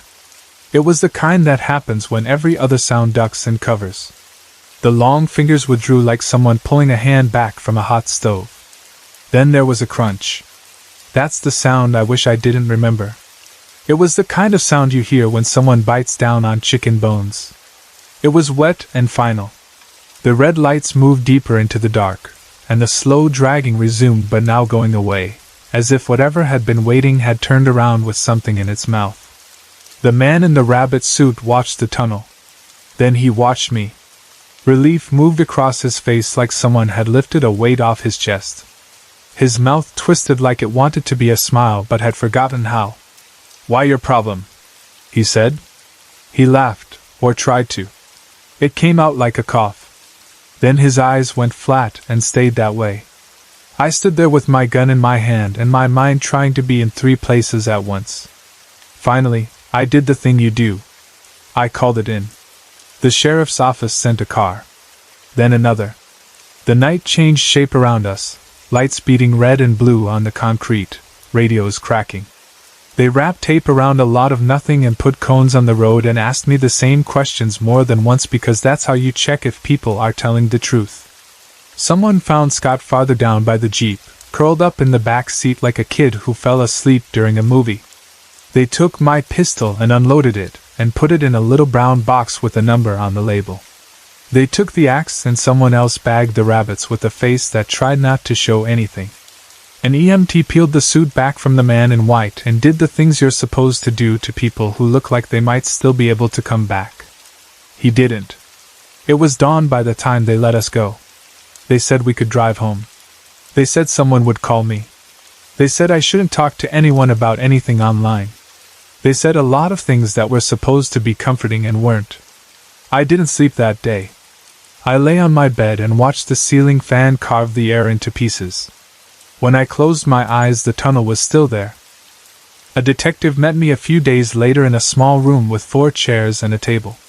He had a mug of coffee and a notepad he didn't write much on. He told me the man in the rabbit suit was a student from not far away. He had a job and a place to live and the kind of life that fits into 3 sentences in an article that gets posted, shared, and then buried by newer links. The detective said there had been incidents over the years out there. Pets, stray animals, even people. He said the bridge attracts the kind of attention you don't want, and sometimes stupid mixes with cruel and someone gets hurt. He told me again I wouldn't be charged. My carry permit was in order. The call to dispatch was quick. The shot had been fired when someone ran at us with a weapon. The phrase, reasonable fear, sat between us like a third person. I nodded when I was supposed to. Before we left, he said, "Don't go back out there." He said it like a neighbor telling you to avoid a pothole that breaks axles every spring. He wasn't joking, and he wasn't interested in whether I promised. Scott and I stopped talking soon after. There wasn't a fight. There wasn't anything to say. He moved out. We split the last month's bills and he took his chair and I kept mine. Once he texted me a photo of his new place and wrote, "No bridges nearby LOL." I didn't answer. I started seeing a therapist. She had a quiet office with a plant that didn't look like it was asking to be watered and a rug with a pattern that let your eyes rest. I told her most of it. Not all of it. When I told her about the hands on the tunnel, she nodded in a way that said she was taking me seriously, and also in a way that said our brains are weird when they are scared. She said my mind might have reached for shape in the dark. That my guilt wanted something worse out there, something that took choice away and left me with action. I didn't argue. It felt like a relief to have a word to put on top of the other words that had been circling without landing. You can stack anything under the word trauma, and it will hold for a while. Halloween came again. It came slow and then all at once, like it always does. I didn't decorate that year. I bought candy anyway and left the porch light on for an hour. 3 kids came, 2 in plastic masks, and 1 dressed like a witch who was so shy she hid behind her dad. After 9, I turned off the light and sat on the couch and let the TV make sounds at me without watching it.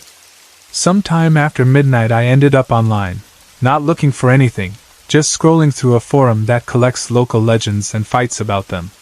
The bridge was there, of course. It always is. Someone posted the old newspaper clippings about the kids in the car. Someone else posted a grainy photo of the tunnel under a sky that looked like a bruise. Most of the comments were the same as they are every year. Then one reply stood out because it wasn't dramatic at all. It said, "They found another body this year. Eaten. First time in a few years.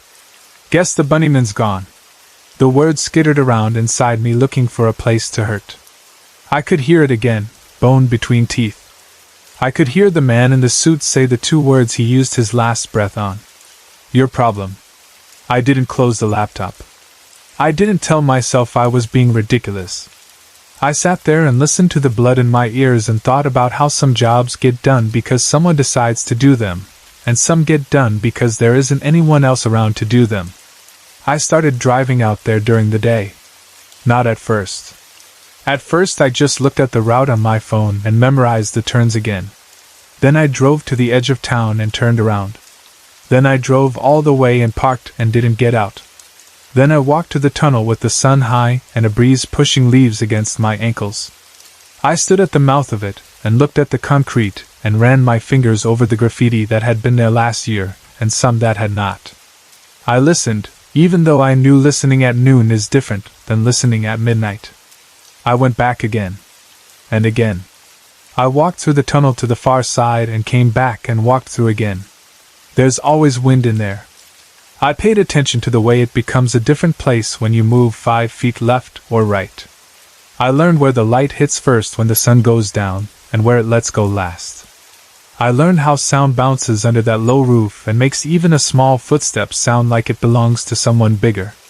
I tried to learn everything that could make a person jump so I'd have fewer things that could make me jump. People on the internet say a lot of things when you mention Bunnyman Bridge. Most of those things won't help you. One thing I learned that did, the tunnel has a heart, and you can tell where it is by the way the air presses on your face. It's not exactly in the center. It's a little closer to the side where the brush grows thicker. If you stand in the wrong spot too long, the skin between your shoulder blades will itch. Maybe that story's doing their work. Maybe that's just me. Either way, I noted it. I don't want to kill anything. I don't want to be the reason something dies, not ever again, not a mouse, not a man. That makes what I say next sit wrong even in the mouth of my own head. It's there anyway. The man in the suit had rabbits with him. He had more than one. He tried to get one to the tunnel before he died. A thing reached for them from the dark. I don't want to name it. I don't want to be the person who says that something in the world takes a tribute to stay behind its line. But if that's the reality at that place, then someone needed to know it before this Halloween came around. I didn't write that on a forum. I didn't email a podcast. I didn't call a local reporter. I bought a cheap rabbit costume online that didn't look like much in photos and probably looks worse in person. I found an old axe at a junk shop that had a head that was more rust than edge. I wiped the rust off and left the edge dull. If anyone saw me holding it, they'd stop before they got close. It isn't about cutting. It's about the shape of a story. As for the rest, I try not to think about it like a person with a list thinks about eggs and bread. I try to think about it like a person who owes a debt. There are ways to find what you need without hurting anything that's breathing. A road knows how to kill a rabbit without meaning to. There are other ways too. I won't write them down. I don't want to make this a set of instructions. This part won't sound brave. It isn't supposed to. When I picture myself out there again at night, standing where I stood last year, the old fear rolls back in and sits on my shoulders. But fear isn't the opposite of doing a thing. It just walks next to you while you do it, sighing loudly, trying to get your attention. I let it talk. Then I make my plan. I drive out often enough now that the route feels like a groove I fall into without thinking. The town looks different every time. That's one of the things old places do for you to keep you respectful. Sometimes there's a kid on a bike on the sidewalk and his breath shows even though it's not that cold. Sometimes there's a woman walking a small dog that yaps at everything the way small dogs do.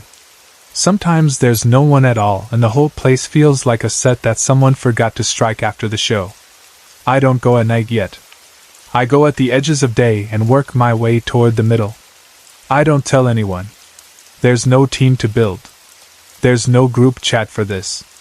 There's just the concrete and the dark and me. I don't think that makes me the main character in anything. It just makes me one more person who lives too close to something with a hunger and a way of asking for it. Someone wrote in that forum, I guess the Bunnyman's gone. I think about the student's face when he looked at me and said the thing he thought I needed to hear. Your problem. Not as a curse. As a handoff. I don't know what he saw first the night he understood what the story was really about. I don't know how long he'd been coming out here trying to make a bad thing less bad. I can't explain why he ran toward us before he ran away. Maybe he thought the story needed witnesses. Maybe he had lost a step and panic did what panic does. Maybe he wanted to scare people off. Maybe he just misjudged the distance between the same 2 points I misjudged. I do know this.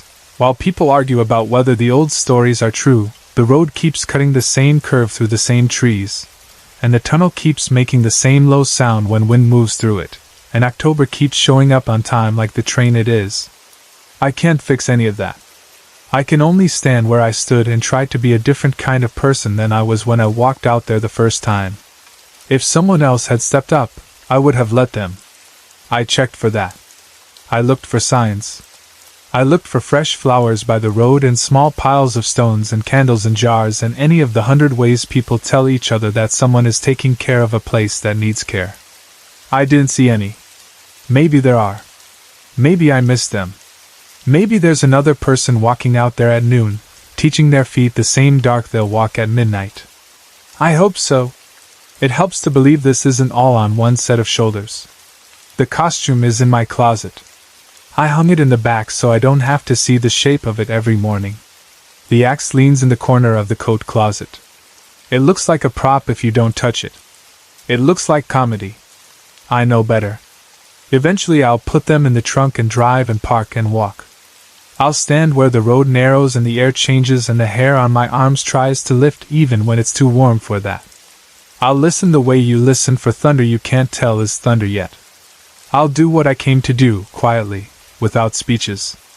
If nothing reaches from the dark, if there's nothing in there but old stories and the way sound behaves under concrete, then I'll go home and try to be grateful, even if being grateful means admitting I helped keep a story alive. If something does reach, if the tips of long fingers rasp the way they rasped and the small red lights jitter and hold still, then I'll do the rest of it, and walk back into the night the way you walk into any night when you've done something strange to keep the world as it was yesterday for one more day. I don't think that makes me a hero. I think it makes me a neighbor. The kind who takes his turn when the ugly jobs come around. If you ever find yourself at that bridge, if you go out there because you think the stories are funny or fake, or because you want to feel your heart in your throat, do me a favor, don't. Turn around and drive back to town and get a slice somewhere, and tell your own scary story at a table with light on it. Or if you insist on going, go in the daytime and keep your hands in your pockets and your voice low, like you're in a church you don't belong to. I wish I could tell you this all ends in some clean way, that someone smart at the county closes the road and fills the tunnel and posts a sign that says nothing more than "Dieter," and nothing hungry makes it out again. I wish that the world worked like that more often. It doesn't, not always. Sometimes a person in a cheap suit stands in the road and holds an axe he doesn't plan to swing and tries to scare you away from a mouth in the earth. And if you don't scare easy, if you are the kind of person who carries weight you think you'll never need, then something happens that you can't put back. And then another person sits in a chair months later and decides to be the next quiet shape people swear they didn't see because it's easier not to believe. It's late as I write this. The house is quiet except for the fridge cycling on, and the occasional car on the main road 2 blocks over. It rained earlier, and the street out front still shines. Somewhere in the backyard the wind moves our skinny maple, and it knocks against the fence the way it always does when it's thinking about falling asleep. In a few weeks, I'll drive up again. I'll take a deep breath at the place where the forest starts to lean in. I'll park where Scott parked, and shut the engine and sit with the cooling ticks and the dark. I'll walk slow. I'll touch the rough concrete with the tips of my fingers. I'll look at the spot in the center where the air presses harder. No one is going to die there this year. Not if I can help it. For 3 years in a row we did the same thing. We walked the village lanes with a small group of my daughter's school friends. It was simple and happy. We knew which houses put out bowls with the good chocolate, and which doorways had jumpy decorations that made the little ones squeal and then laugh. The air always smelled like wet leaves and candles, and the children shuffled along in their costumes clutching buckets that knocked against their legs. We would finish at the green, share a flask of hot chocolate with other parents, count the sweets, and go home with cold noses and warm hands. Last year we decided to try something different. The girls were a little older. We thought we could turn the scare up one notch without making the night too much. A manor house nearby runs a Halloween event every year: woodland walk, haunted maze, pumpkin carving, and a guided ghost tour through the house and grounds. Tickets are not cheap and they sell out fast, but we managed to book 4 spots.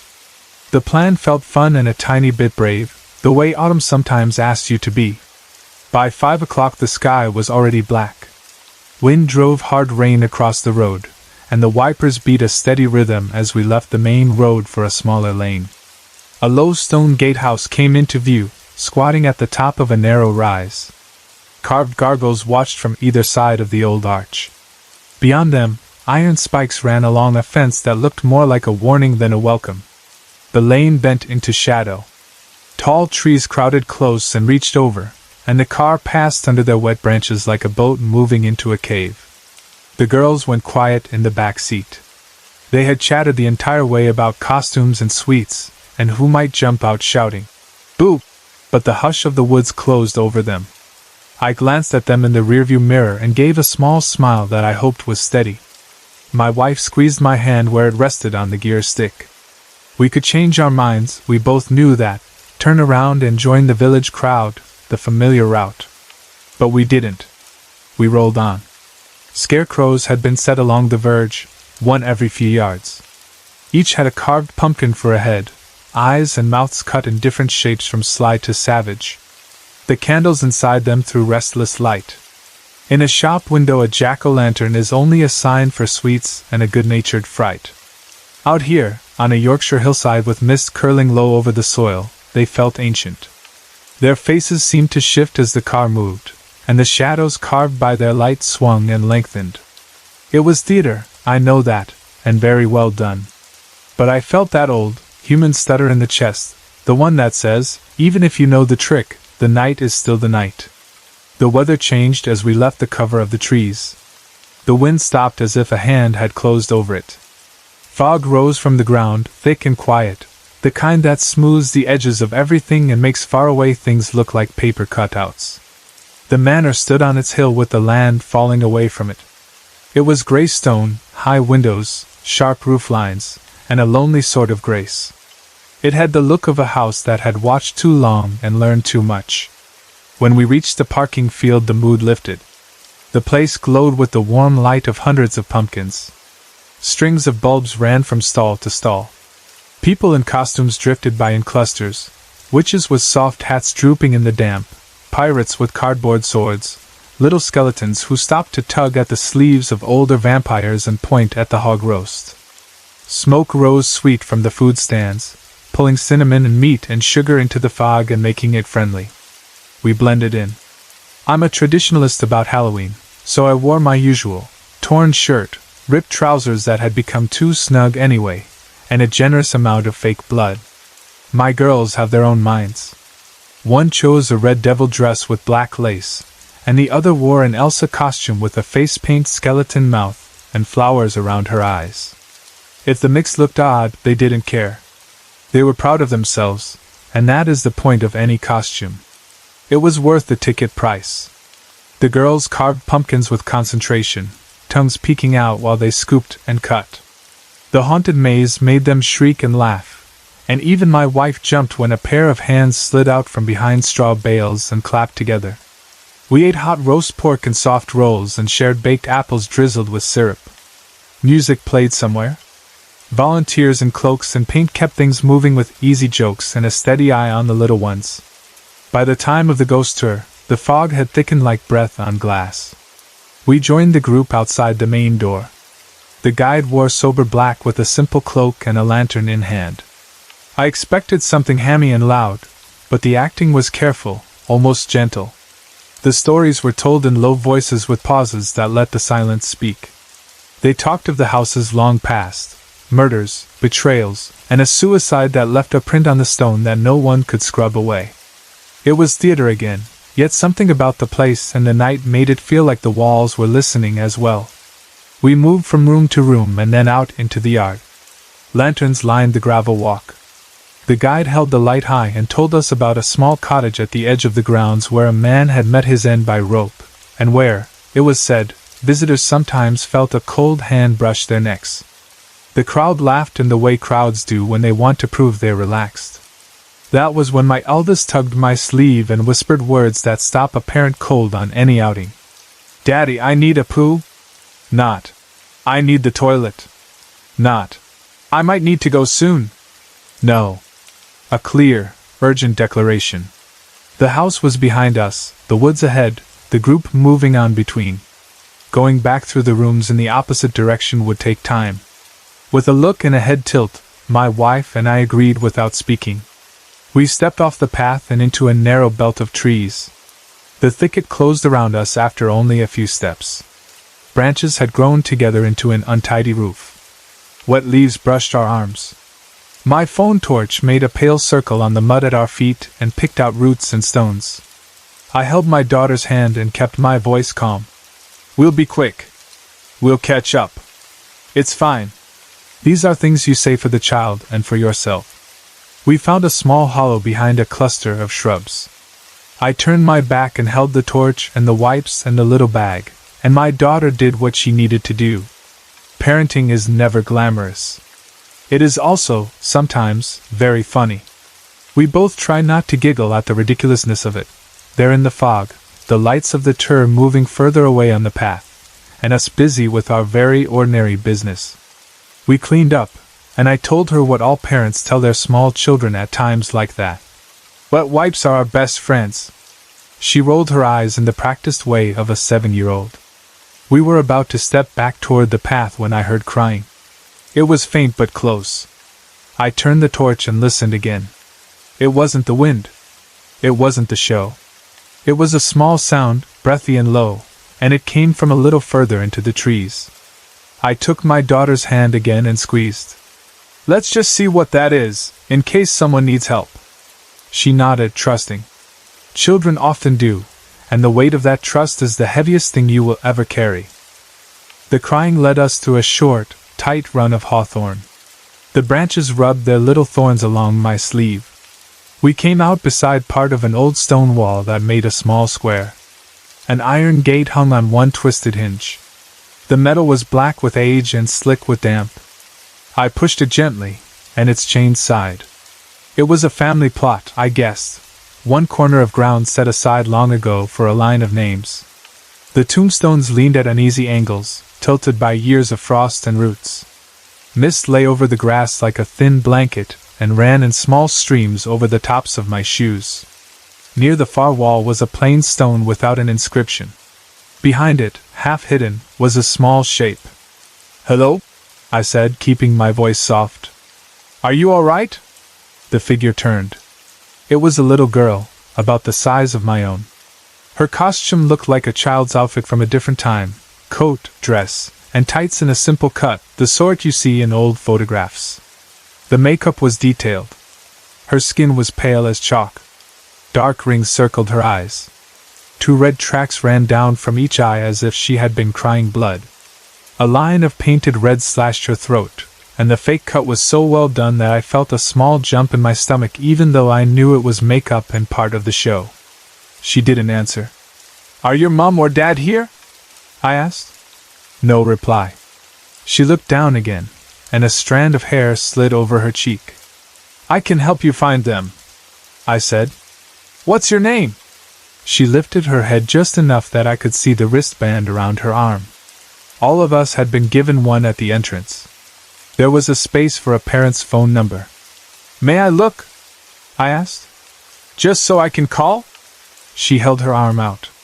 When my fingers touched her skin to turn the band and read the writing, it was cold. Not just cool from the air. Cold like stone.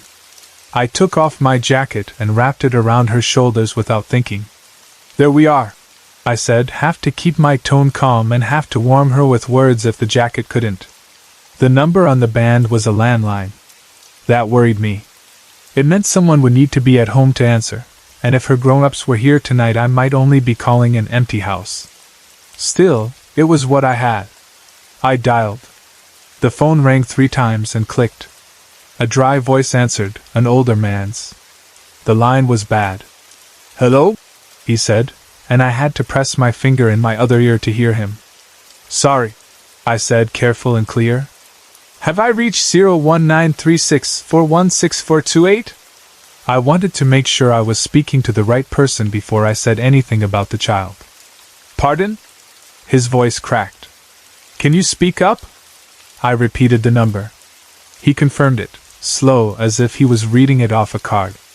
"Yes," he said. "I've found a little girl who seems lost," I said. "This number is on her wristband. Are you missing your daughter or granddaughter? We're at the Manor House event." "I don't have a daughter," he said. "I don't have any children."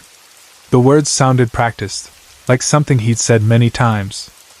I pictured an elderly neighbor answering a wrong number and shook my head. But then I described the child. About 6 or 7, old-fashioned clothes, Halloween makeup, a slash across her throat. He didn't speak for a long breath. I thought the call had dropped. I was about to repeat myself when he began to talk in the slow, jolting way of someone pulling words up from a deep place. "I didn't. It was an accident. I never meant it to be like that, to happen that way." "Sir?" I said, but my mouth went dry. "Is this your child?" "She looked so perfect," he said. "I wanted her to be mine, but then she struggled." "How did you know it was me? All those years, how did you find me now?" For a second the world narrowed to the size of the phone in my hand. The air in the small graveyard seemed to press in. I could hear my breath in my throat. Out of the trees somewhere behind us an owl hooted, sudden and round, and a shape passed over us with soft wings. I turned, only for a heartbeat, because the sound had come so close. When I looked back, the little girl had gone. My jacket lay carefully folded over the plain stone. On its face, where there had been no carving, a name had been written as if in fresh blood, Sally Turnbull. The phone had gone dead. I didn't remember ending the call. I tried to redial and got only a steady, engaged tone. I tried again and again as my daughter clambered up onto my back and I ran with her to the main path. Lights bobbed ahead where the group was moving toward the hanging cottage. I caught up and found my wife by the sound of her voice and the way she says my name. I told her the short version because our children were beside us. In the car on the way home, with the girls finally drowsy and quiet under their blankets, I told her the long version. She typed the name into her phone and scrolled. After a moment she drew in a breath and read out a piece from a local paper archive. In 1967 a 6-year-old girl named Sally Turnbull had gone missing. The case had never been solved. There was a grainy photo, a little girl with a straight fringe and a small serious mouth. The world has so many photos like it. Back home, I checked the picture of the stone I had snapped before we ran. In the photo the stone was smooth and blank.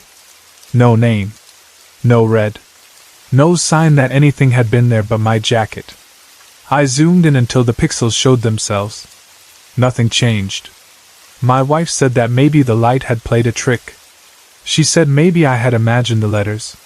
She said it the way people say kind things when they're not sure what else to offer. We agreed we should call the police anyway. We agreed the man on the phone might need help even if everything else had been part of a strange Halloween setup. The police didn't come that night. Halloween keeps them busy. They came the next morning. The 2 officers who arrived were tired and polite. They stood in our front room, listened to my account, and wrote notes on a pad. I showed them the photo of the stone. One of them raised an eyebrow. My daughter told them what she had seen, that she and Daddy had gone into the trees so she could go to the toilet, that she hadn't heard any crying, that she had watched me look at a gravestone and put my jacket on it. Children can be very clear witnesses. Her certainty made mine feel like fog. The officers gave me a short talk about prank calls and police time. I understood the speech from their side and still felt heat creep up my neck at the thought that I might be making a fool of myself. I asked them to please at least take down the phone number and look into it. They said they would. When they left, I had that hollow feeling you get after you tell a big story and watch it land in a small way. The day went on. We ate late breakfast and tried to tidy the bits of costume and fake blood and sweet wrappers that had somehow multiplied overnight. The girls argued, made up, and asked when they could light their pumpkins again. I moved through the ordinary motions and kept thinking of the cold skin under my fingers when I turned the little girl's wristband. I kept hearing the old man's voice, broken and flat. I dialed the number several times out of habit. Every time I got the same engaged tone. The sound is meant to be neutral. It can feel like a door you cannot open. At some point I drafted a message to the manor house office, then left it in my drafts. What would I even say? Dear sir or madam, last night at your event I may have met a ghost and then listened to a confession, please advise. Even writing the sentence in my head made me shake my own head. I did wonder if the wristband had been part of the show, some clever loop to see whether a parent would call the number, and what they would do. I turned the idea around and held it to the light like a coin. It didn't shine. If it was a trick, it had a weight to it that felt more like grief than theater. I did go back to the manor house a few days later. It was daylight and the grounds were open for visitors. I walked along the same path, past the same trees, and stepped into the same narrow belt of wood. In the daytime the place looked small and harmless. The little graveyard was there, a tidy square with the gate fixed back on its hinge and a small sign asking visitors to respect the space. The plain stone stood in its row. I walked over, feeling ridiculous and solemn at the same time. The stone was unmarked, just weathered and smooth. I put my hand on it and felt its cold. A wren flicked in the ivy, scolding me for nothing. I stood there and thought of a 6-year-old in 1967 and of all the ways people are careless with children, and I felt something I did not have words for. I left quietly, like a person leaving a hospital room where someone sleeps. 3 weeks later, the officer who had visited us called. Her voice sounded different on the phone, lighter, almost careful. She said they had traced the number I had dialed. It belonged to a man named Brian Carter, a retired widower who lived in a small cottage a couple of villages away. She said they had gone to speak to him as a matter of routine follow-up, but when he did not answer and there was a strong smell coming from the house, they forced entry. They found him hanging in his lounge. The phone receiver lay on the carpet, off the hook. A pad of paper on the table beside the chair had 2 words written on it. "I'm sorry." They had timed his death to within an hour of the call I had made on Halloween night. I thanked her and sat with the phone in my lap for a long time. The house was quiet. My wife was at work. The girls were at school. The dog lay at my feet with his chin on my shoe, breathing slow. I thought of an old man alone with his telephone, and the awful way a life can pinch down to a single moment.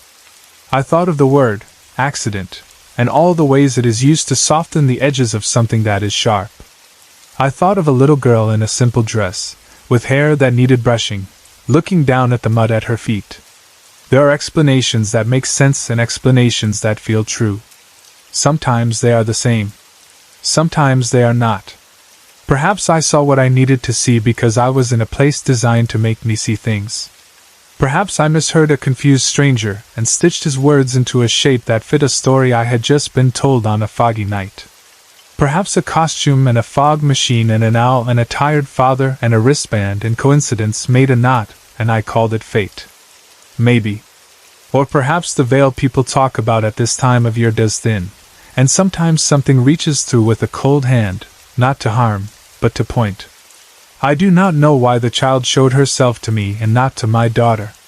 My daughter heard nothing and saw nothing, and I am thankful. I do not know why the name on the stone only held long enough for me to see it.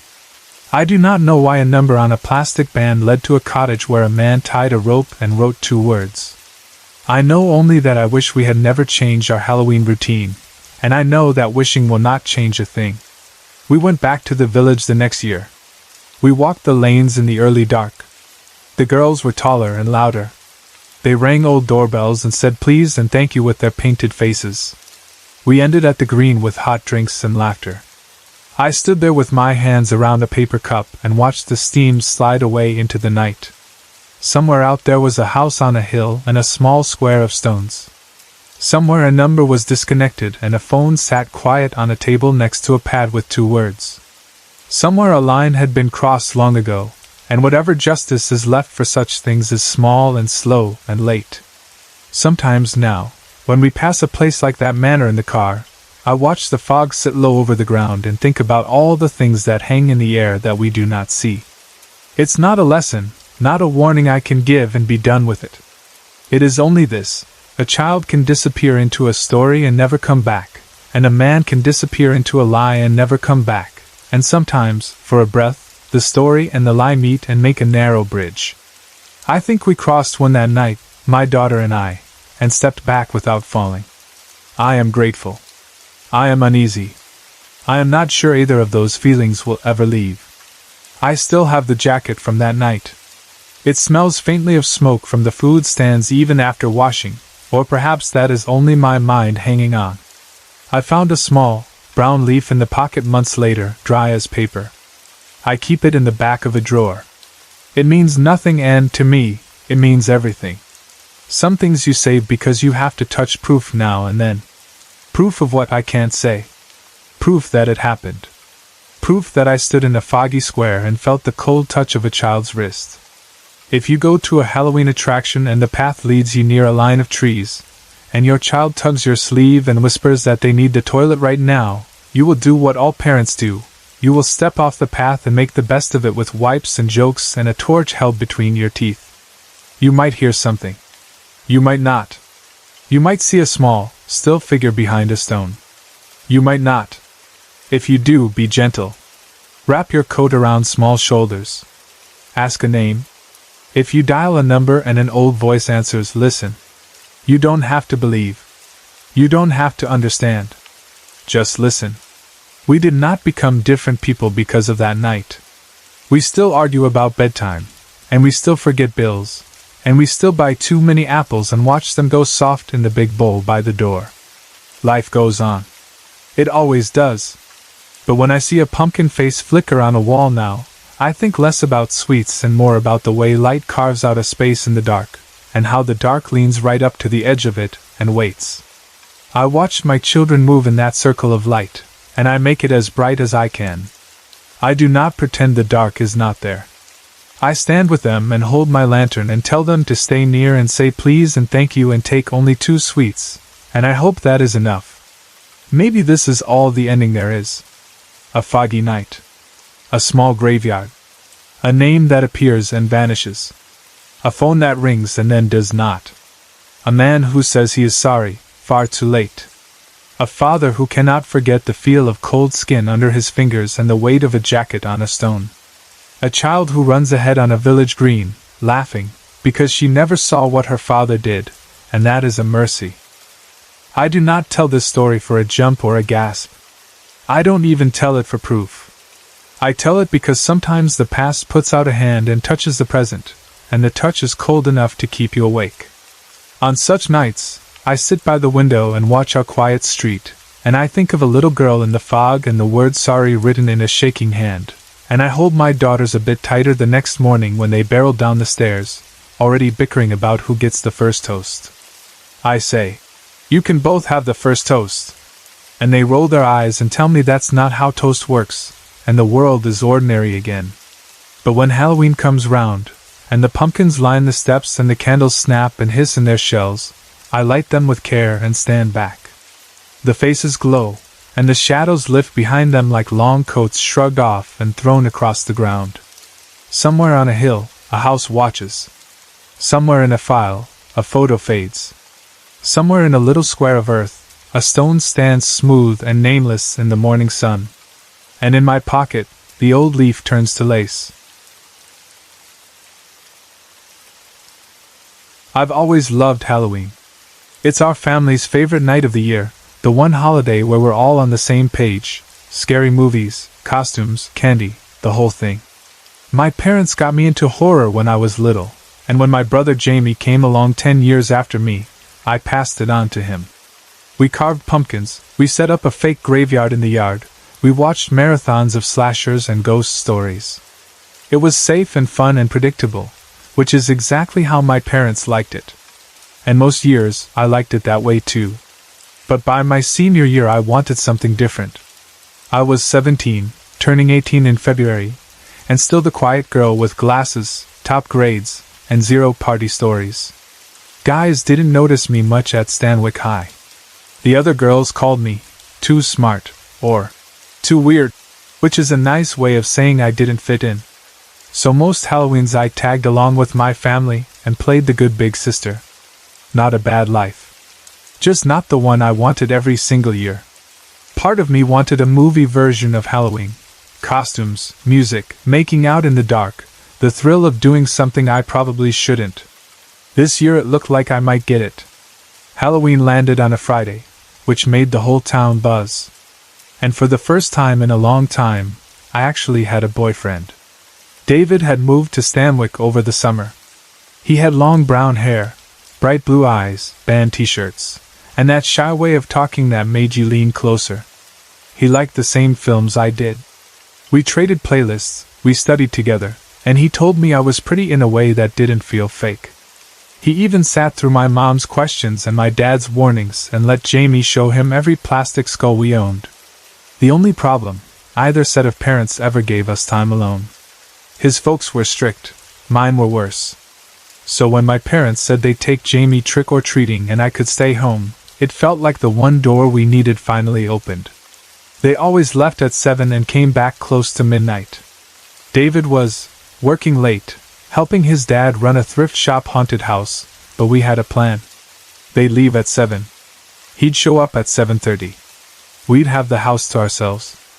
I sat on our couch that evening, watching Friday the 13th Part 7 and pretending to be calm while my parents finished getting Jamie into his costume. He was Ghostface from Scream this year.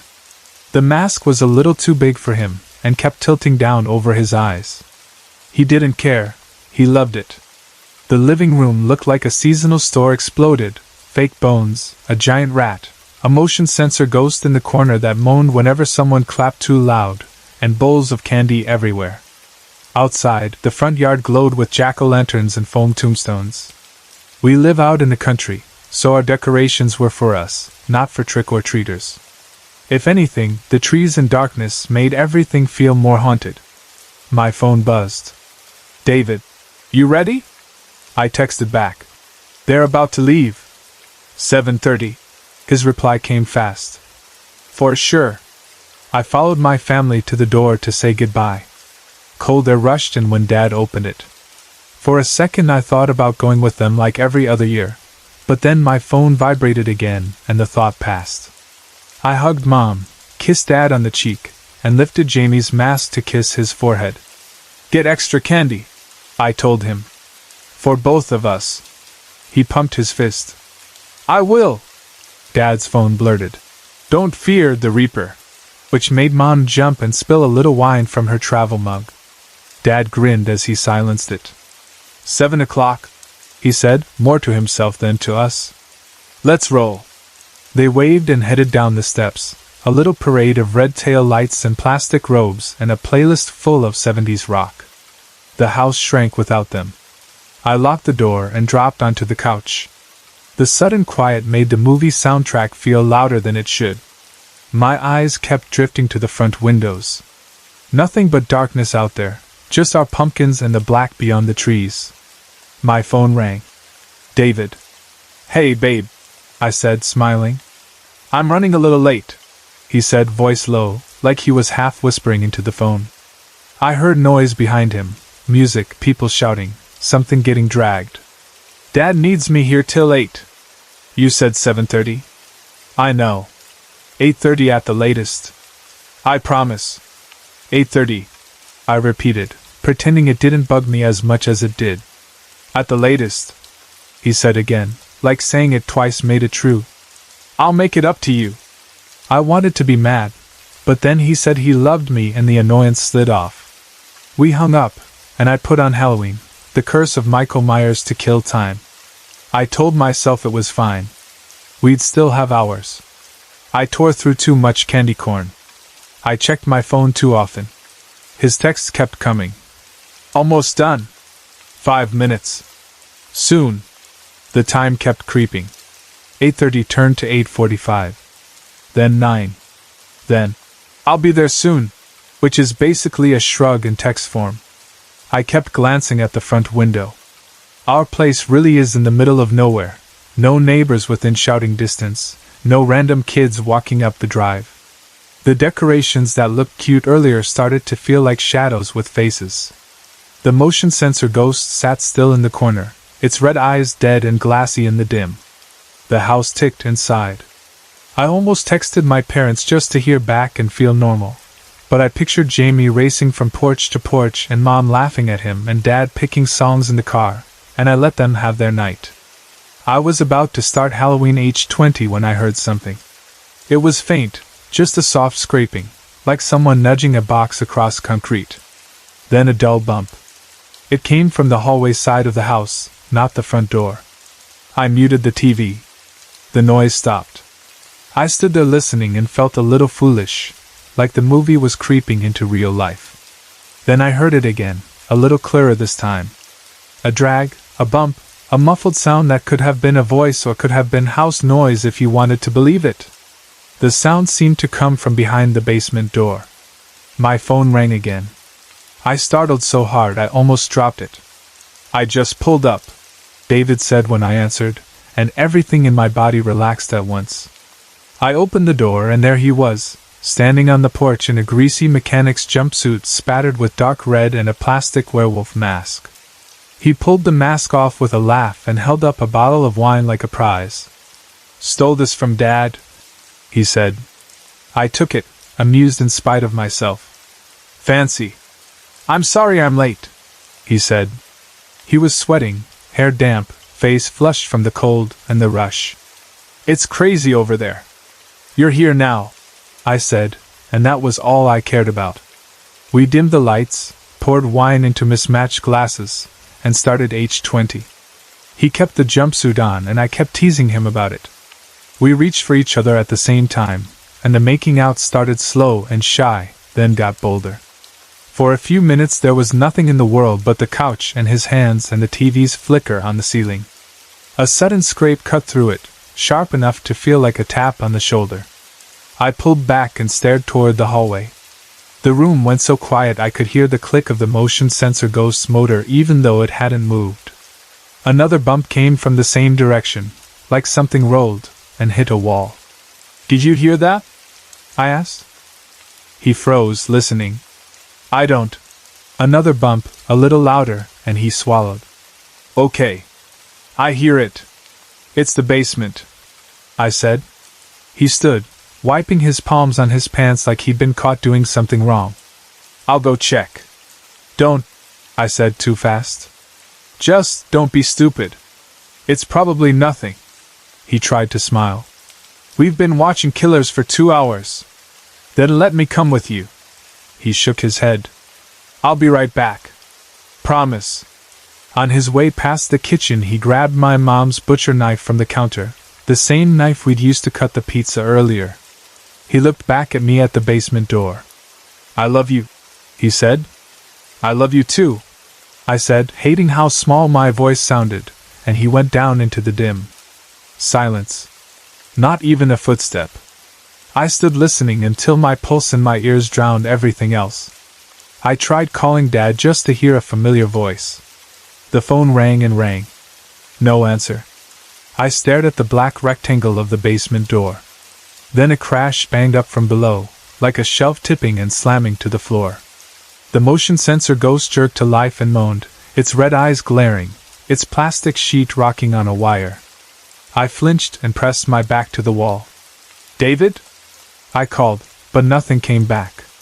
I grabbed a second knife from the kitchen, called Dad again, and went down the stairs. The bulb at the bottom swayed and made the light move like water. The air smelled damp and metallic. "David?" I said again. No answer. The room down there looked like a storm had blown through, boxes off shelves, bins overturned, decorations everywhere. Music drifted up from a corner, thin and tinny, a song I knew too well because Dad loved to play it loud. "Don't fear the Reaper." It wasn't booming from speakers.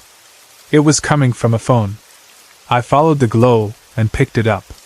It was my father's phone, still playing until my call faded and the lock screen came up. Our family photo filled the glass, me and Mom and Dad, and Jamie in his ghost face costume we tried on last night, the mask sliding down, all of us smiling. Dark streaks smudged across the picture. For a second my brain tried to tell me it was just dirt. I wiped at the screen with my sleeve. The smear spread. My hand came away red. The floor was sticky. My shoe made a sound when I lifted it. I shone my phone's light at the concrete, and saw it for what it was, blood everywhere, spread thick like someone had poured a whole can of paint and pushed it around with a broom. I turned and bumped into something that moved and then didn't.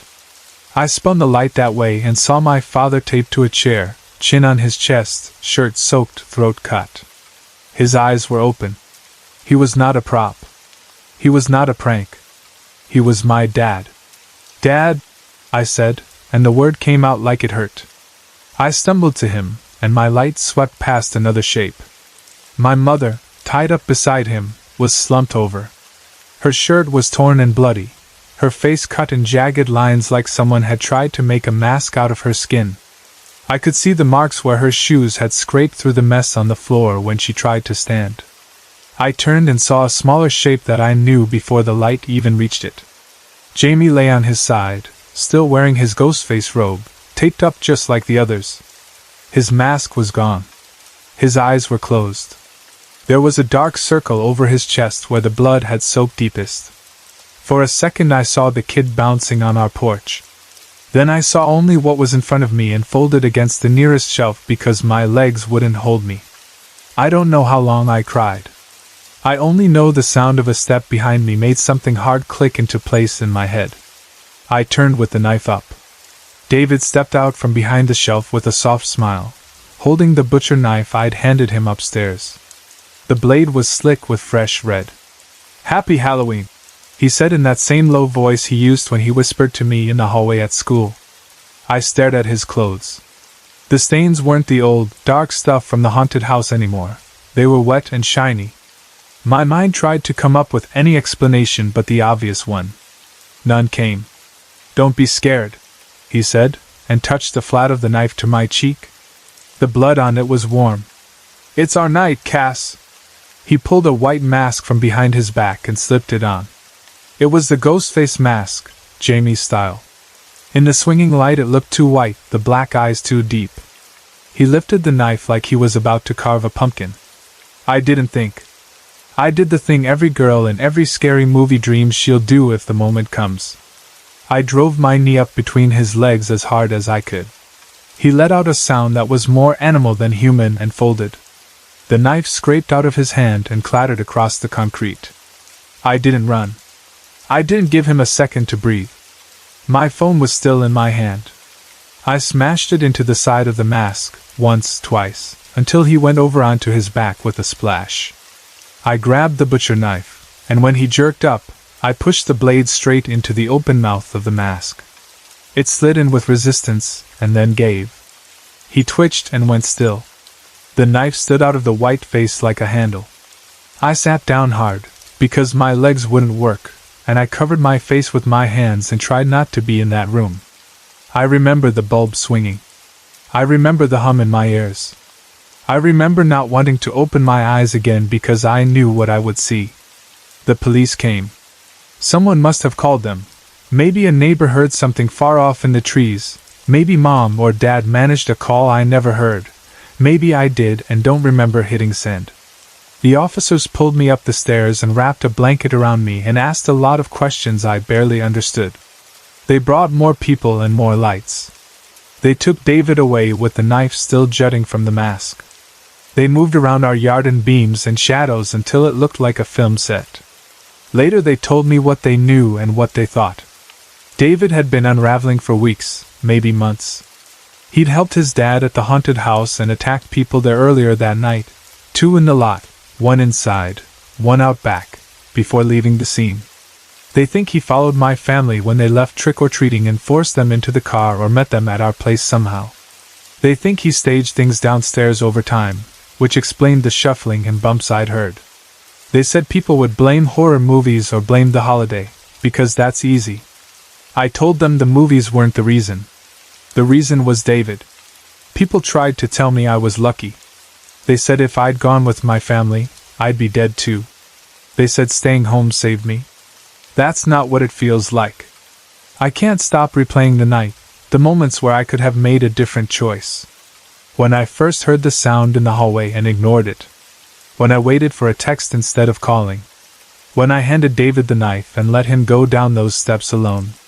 When I stood at the door and listened instead of flipping on every light and running into the basement screaming their names. The noises I heard weren't the house. They weren't the wind or a raccoon or the pipes. They were my family trying to move, trying to get free, trying to make any sound they could. I didn't go. And the last thing I did before I sent David into the basement was press a weapon into his hand. The house is quiet now, the kind of quiet that makes you think you can hear the past if you stand still enough. The decorations are gone. The motion sensor ghost is packed in a bin in the garage, and I can't look at it. I don't play Dad's playlist anymore, though sometimes the opening riff of "Don't Fear the Reaper" still pops into my head when I'm alone, and I have to sit down until it goes away. I go to school and pretend to be myself. People whisper and stare and ask if I'm okay. I say yes because it's easier than telling them what the nights are like. I keep thinking about the moment David stepped into the light at the bottom of the stairs. I keep thinking about the mask. It was just rubber and mesh and elastic, something you can buy at any store in October, but when he pulled it on it looked like a new face. I used to laugh at that mask. I used to chase Jamie around the living room while he waved a plastic knife and shouted movie lines in a tiny voice from behind it. I thought a mask was a costume. I didn't know it could be a mirror. Sometimes I dreamed that I walked downstairs earlier. In the dream I get there in time. I cut the tape. I pull the gag out of my mom's mouth, and she breathes and I can feel her breath on my hands. I drag the chair away from the spreading pool under my dad's shoes. I hold Jamie's face in my hands and shake him, and he opens his eyes and says my name. And then I wake up and it's just me in the dark in the empty house, and I can hear a small sound from somewhere I can't place. A scrape, a bump, a whisper, and I hold my breath and listen and hope it's nothing this time. People say time will help. They say I'll learn to put one foot in front of the other and build a different life. Maybe that's true. Right now it feels like the night got longer and I'm still standing in the doorway to the basement, waiting for someone I love to answer me. If I could go back, I'd turn on every light. I'd run down the stairs without thinking. I'd throw every knife in the trash. I'd believe the first noise I heard. I don't have a neat ending. There isn't one. There's only this: I hear something. I decide whether to listen. And then I live with whatever happens next. Sorry to interrupt. If you're enjoying the story, let me know in the comments and tell me where you're watching from. Don't forget to like and subscribe for more. I live not far from the park where she died. That fact sits with me every time I lock my door or hear a siren at night. From my street you can reach the park in minutes, and if you follow the curving road long enough you pass the police station itself. That's why one detail haunts me more than the rest. Through the whole night, she was never more than half a mile from help. She ran and stumbled and bled in a ring around safety. Lights were never far. Radios were never far. People were never far. And still, she died alone. I took a personal interest as soon as I learned how the body was found. A jogger saw something pale glinting in the first light of morning and went closer. What he saw was teeth. Her lips had been cut away. Her mouth looked like a hard porcelain smile. The photos are the kind you wish you could unsee. Even the officers who have been on the job for decades still look at the floor when they talk about that morning. That's why they started calling her Smiling Jane Doe. The name is cruel if you take it at face value, but it isn't a joke. It is a marker for a case file, a way to keep this one woman from getting lost in a stack of other awful things. I am going to change or withhold some facts here. I have to. The person who did this is still alive. He walks somewhere in the same neighborhoods I call home. There are details I cannot publish without painting a target on my back or on the backs of people I work with. If something happens to me after this, know that I did not choose it. I am not careless. I am not out there at 2 in the morning trying my luck on a bridge. I am careful because she wasn't given the chance to be. If you live in my city, you already know the park. It is famous for its quiet spaces and its river and for the way the woods swallow the road after dark. In daylight, families push strollers here. Joggers and cyclists move like schools of fish. By night, the lanes twist like a dropped ribbon and the trees lean in close. The bridges arch so high that the roads under them look like toy tracks. People like to say those bridges make bad things easy to hide. A fall from that height can look like a jump. A shove can look like a stumble. Up close the rails have dents and scratches where metal met shoes and hands. Some of those marks are from accidents. Some are not. The park sits inside the nation's capital. I won't spell out which one. You can guess. Our city is full of official buildings and small pockets of land guarded by cameras and men with clipped ID badges. Even that night, not far away, consulate windows stood lit like squares of white paper in the dark. That matters because if she had reached those lights, if she had pushed on 2 minutes more in the right direction, someone would have seen her. Security guards watched those windows all night. They would have walked her inside. They would have called for an ambulance. There were so many points where a single step would have changed everything. That is what I mean when I say the facts haunt me. We don't know her name. No purse or wallet was found. No car nearby could be tied to her. No one filed a missing person report that matched her description. There are a dozen ways a person can come to a city without leaving a neat paper trail, and every one of those ways is possible here. Maybe she hitchhiked. Maybe she rode a bus into town to look at monuments and got turned around. Maybe this place was a detour on the way to somewhere else. Maybe she lived 3 states away and the only person waiting on her was someone who stopped waiting years ago. When a case has no name attached, it floats. It's hard to pull it down to earth again. I keep hoping a detail I can't share yet will jog someone's memory, and a phone will ring, and a voice will say a name that turns the whole file into a person. Here is what we do know, and what I can tell you with a clear conscience. At around 10:40 that night, a driver saw her in the road. The driver was a woman in her late 30s. She has 3 kids.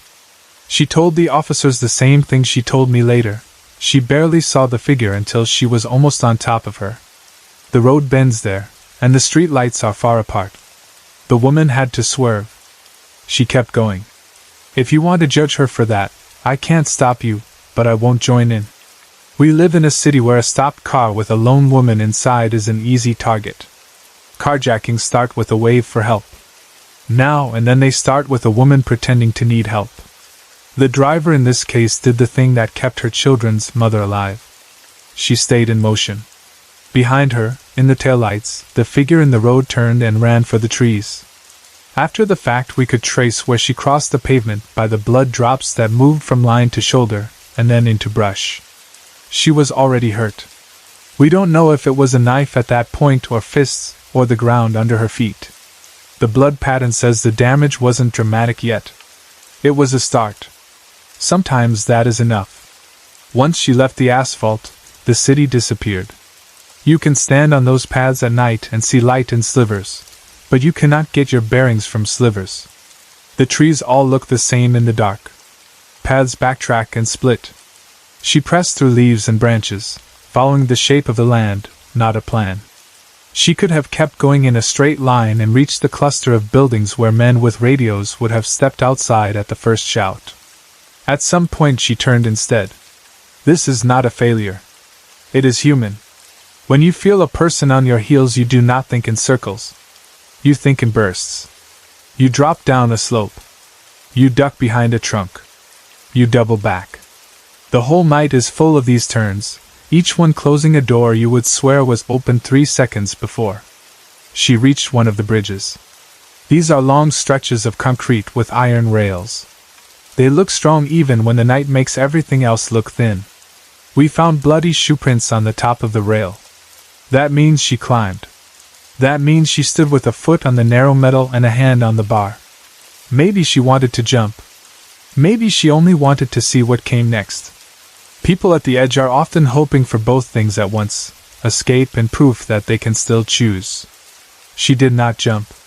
The prints stop and slide back down. The blood on the rail is smeared on the way down, which means her foot slipped and dragged. While she stood up there, an ambulance came over the bridge in the opposite lane. Lights and siren. A driver hunched over the wheel. 2 men in the back. The ambulance did not stop. It couldn't. They were already responding to a different call on the far side of the city. The timeline is a knot, but the knot holds. Another body was found that night in another neighborhood. I believe the same man killed both of them. I believe he hurt one and then hunted the other. I am not going to write about the first victim here. That person deserves their own space on the page, and I will not fold the worst things that ever happened to 2 different people into one quick paragraph for the sake of a neat ending. After the ambulance passed, the bridge was just a bridge again. She climbed down and ran. We could see that in the way the prints on the pavement change, slow, then quick, then spread out as her stride opened, then narrow again as she hit a patch where the road cants to the side and you have to adjust. She had no shoes. We know this because there were no tread marks. We know this because the blood on the pavement is the kind a foot leaves when skin presses and lifts, not the kind a rubber sole stamps. We think the killer took her shoes to hurt her in a quiet way. The city at night is full of small sharp things. Gravel and glass. A hidden bolt in a seam. He would have known that. He would have smiled. This is a good place to say something I have not wanted to say. The evidence suggests he did not chase her in one long run. He would catch up and do something mean and new. A fresh cut. A blow to a knee. A bite that tore skin. Then he would step back and let her run again. The lines of blood you can see in the photos are not a steady rope. They break and pull and start again. You can picture him there in the dark with his hands on his hips, breathing more easily than she could, watching her make a choice he had already chosen for her. 4 times, by our count, he did this. 4 times he could have finished it, and did not. It takes a certain kind of mind to find pleasure in that, and we have profilers who can tell you which drawer to put that mind in. They all use different terms. In person they all say the same simple thing: he enjoyed her fear more than he enjoyed the end of it. DNA on her skin tells us there were 2 men. That is not speculation. That is a lab report. We believe that after she left the bridge she met a pedestrian coming the other way. She would have felt relief like cold water after a fever. She would have reached for him. She would have said, "Help me," or "Please." I do not know if he told her then that he knew exactly what was happening. The profiles say he would have toyed with it. Played the stranger. A sentence of comfort. A hand on her arm that looked like support. Then a grip that did not let go. The minutes after that are what make experienced officers step out of the room and come back in with their collars tugged loose. When he had her under control, the man she first ran from caught up. There is no kind word for what happened next. The coroner's report says her eyes were cut out while she was alive. Later, when the sun was up and the flares had burned to dead clay, officers found the butts of 2 road flares in the ditch on one side of the road and 2 more on the other. They had been used, and then set down in places that made a neat X across the asphalt. That X made a passable roadblock. That kind of thing is easy to ignore in daylight. At night the mind makes any bright line into authority. The killers had staged a little detour of their own so no car would roll into the piece of road they wanted to own. Fresh drivers would turn away and find a different exit. That gave the men room and time to play their game in peace. The place inside that manufactured quiet looked like a story told by a bad dream. You could follow the dried blood and see where she tried to leave the road and ran into brush. You could see where the brush turned her around. You could see where she fell and got back up. Without her eyes she could not tell dirt from ditch.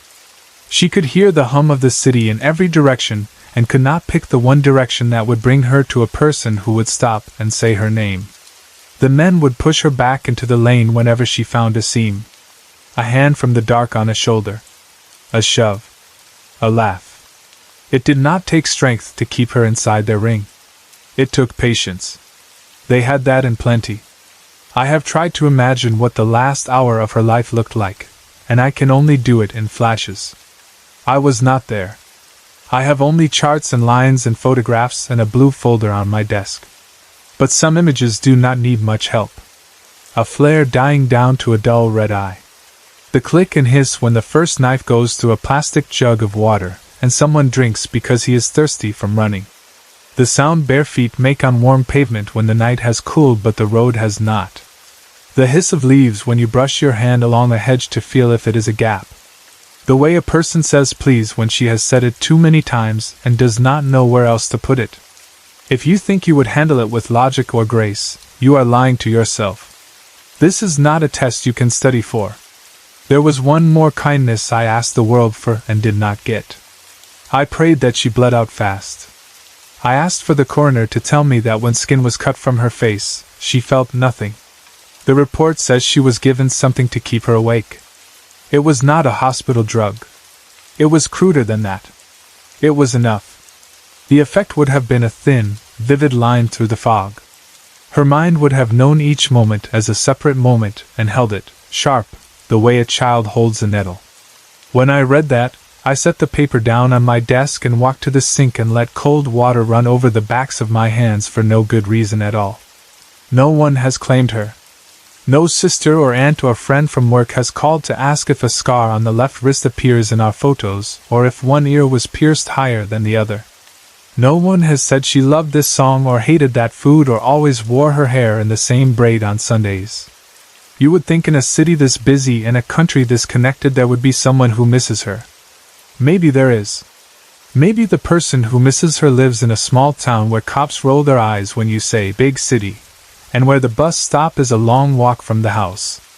Maybe that person has already been told by someone with a badge that adults are allowed to leave and that people drift, and that sometimes the kindest thing you can do is wait. Maybe the person waiting cannot bring themselves to type morgue into a search bar and hit enter. Who would blame them for that? I went to see her in the morgue.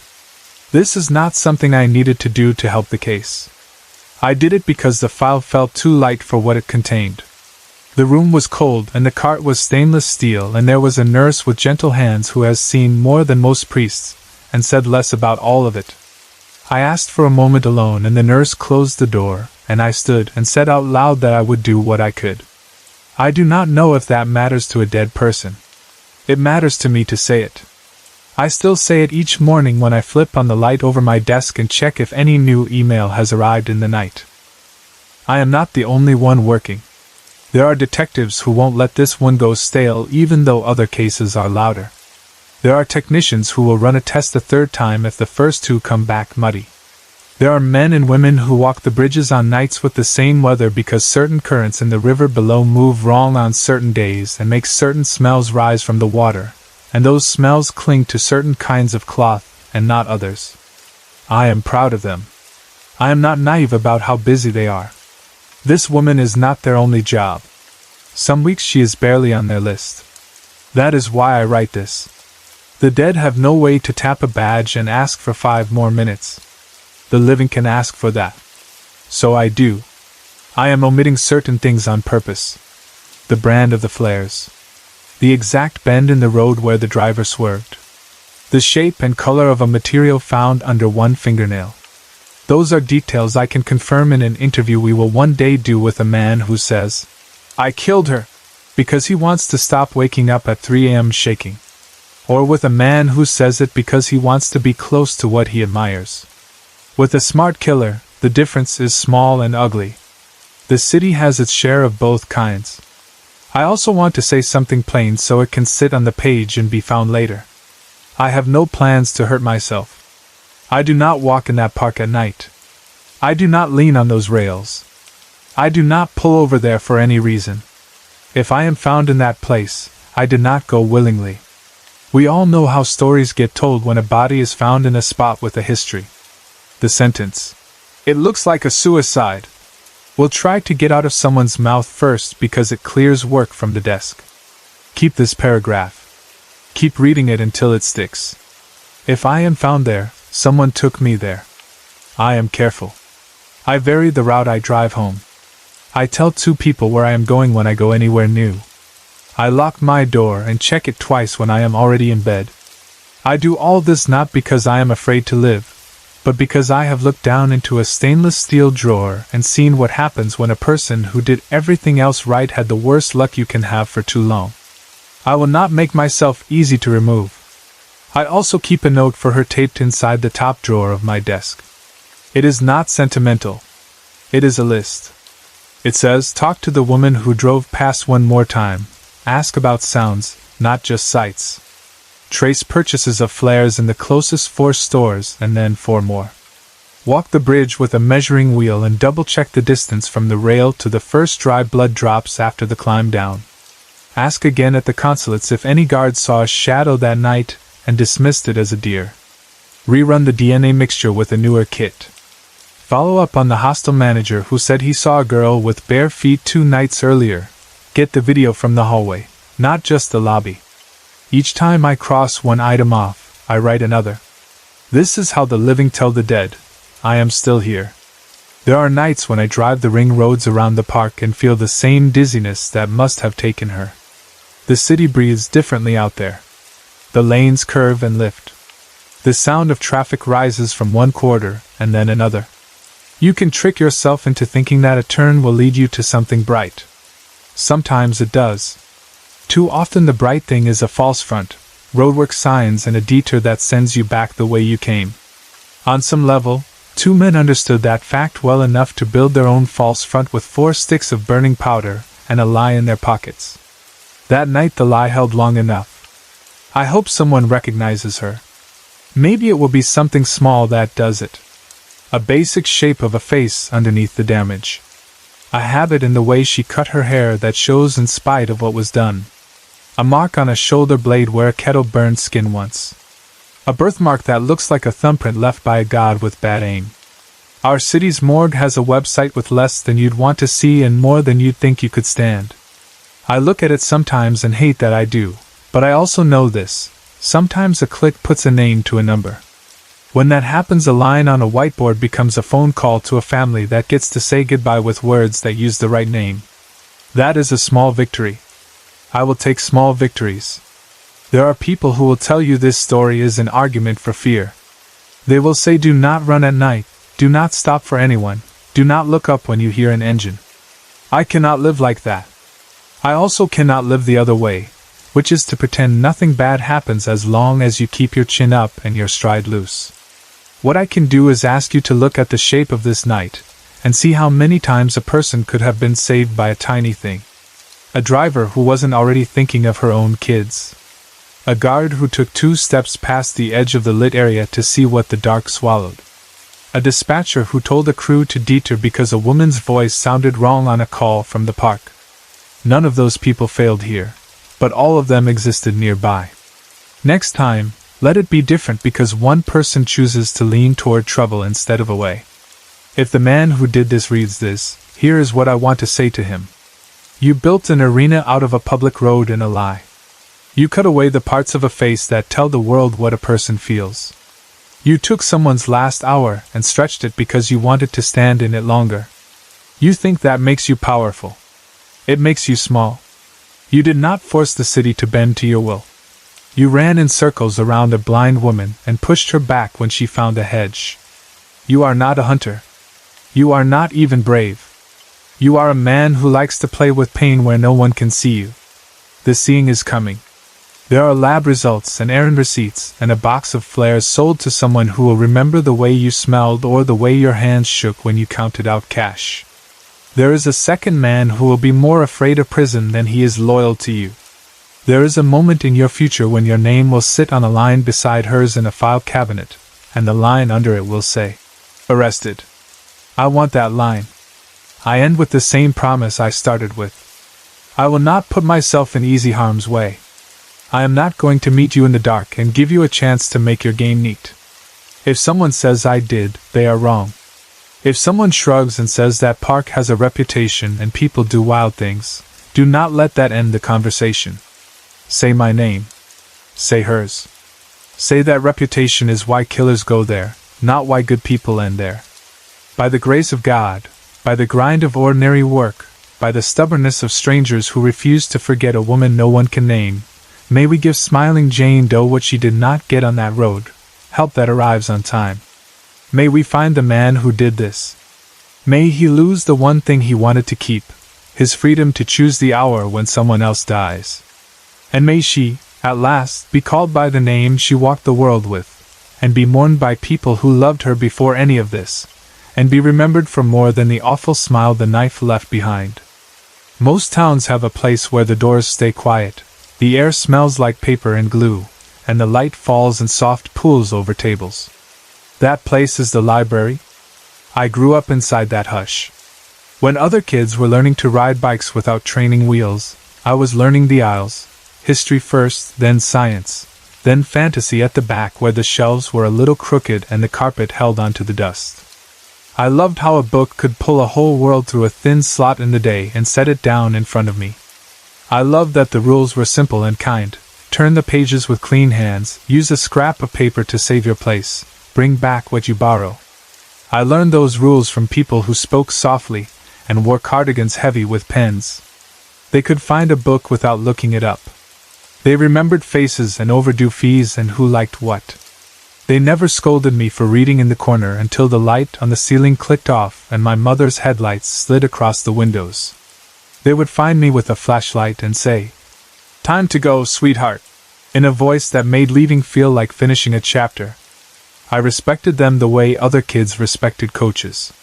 School came and went, but the habit held. In high school I'd sit in the tiny town branch after last bell, listening to the whisper of the heating vents, taking notes about the heart and stars and anything else that sounded bigger than I felt. Later, when I went away to college, I found the campus library the first week and learned its rhythms in the same way. You can tell a lot about a building by the way it empties at night. Some places spit people out like a train station. A good library exhales them. By October of my sophomore year I knew the staff by sight, if not by name. The security guard with the shoelaces that never stayed tied. The student worker with blue hair who stamped due dates too hard and left the numbers a little fuzzy. The older man in reference who moved on a rolling stool with the grace of a skater, gliding from atlas to atlas. And the woman at the main desk whose hair was always pinned into a tidy twist, who kept a jar of paper clips shaped like cats, who never said sure and never had to. That month was cold and bright. The maples on the quad gave up their color in small pieces. Halloween fell on a Thursday, which made the whole week a kind of party. My dorm filled with ghouls and plastic pitchforks, and someone in a shark suit that stuffed under their arms whenever they walked through a door. I liked seeing everyone build costumes out of nothing. I liked hearing music through the walls. I liked all of it, and I still slipped away to the library at dusk with a backpack and a granola bar and a promise to myself that I would go somewhere else next year, that I would try a party and learn to shout without feeling silly. The library's lights have a way of turning gold as the sun goes, like they hold a late afternoon inside them. I found my table by the window and put on my headphones and read. I read about bodies and illnesses, and why one cell goes wrong when the one beside it does not. I read about stars and how they burn so long they forget what they were made of. I read about ancient roads under modern ones, and how if you dig in certain places you can find a corner of white tile that belonged to a bath nobody remembers bathing in. I turned each page like I was lifting a lid to check a sleeping child. At 10, the sweep began. It always did. The student workers came first, gently. They moved up from the basement and across the first floor, then rode the elevator to the second and third, chirping the same line floor after floor. The library will close in 10 minutes. People pretended not to hear. They tried to avoid eye contact, as if eye contact were a contract. Then the blue-haired girl came again and said, "We're closing now," with a smile that had no give in it. People stood up and stretched and moaned like cats in sun. Some begged in half-jokes, which never worked. The rule that closes a library at night is older than anyone who works there. I never begged. I packed on the first sweep. I didn't do that to look good. I did it because the building felt like a person to me, and I didn't like to make it say the same thing twice. I would take my book to the front desk and ask, "Could you hold this for me? I'll be back in the morning." The woman with the tidy hair would slide a stub of paper between the pages where my finger had been and tuck the book behind the counter like she was laying it down for a nap. "We'll keep it safe," she'd say, and I would believe her. That night I zipped my jacket and stepped outside with the little wave that became a habit between me and the guard. The air was thin and clean. Leaves stuck to the walk in wet shapes. I put on a song that ran at the same pace as my feet and crossed the quad, then cut into the strip of trees that everyone called the Stoner Path, though most people who took it just wanted to get from A to B without passing the floodlights and the fraternity porches. In summer the path was a tunnel woven out of leaves. In fall it was a hallway with a high ceiling and a floor that rustled. When I'm alone I count. I don't mean to. I count my steps. I count the breaths between lamplight and darkness. I count how many times the song on my playlist says the same line. It's a way to keep myself company that doesn't use words. I counted that night. I counted past the spot where the path curves around the big oak with the plaque.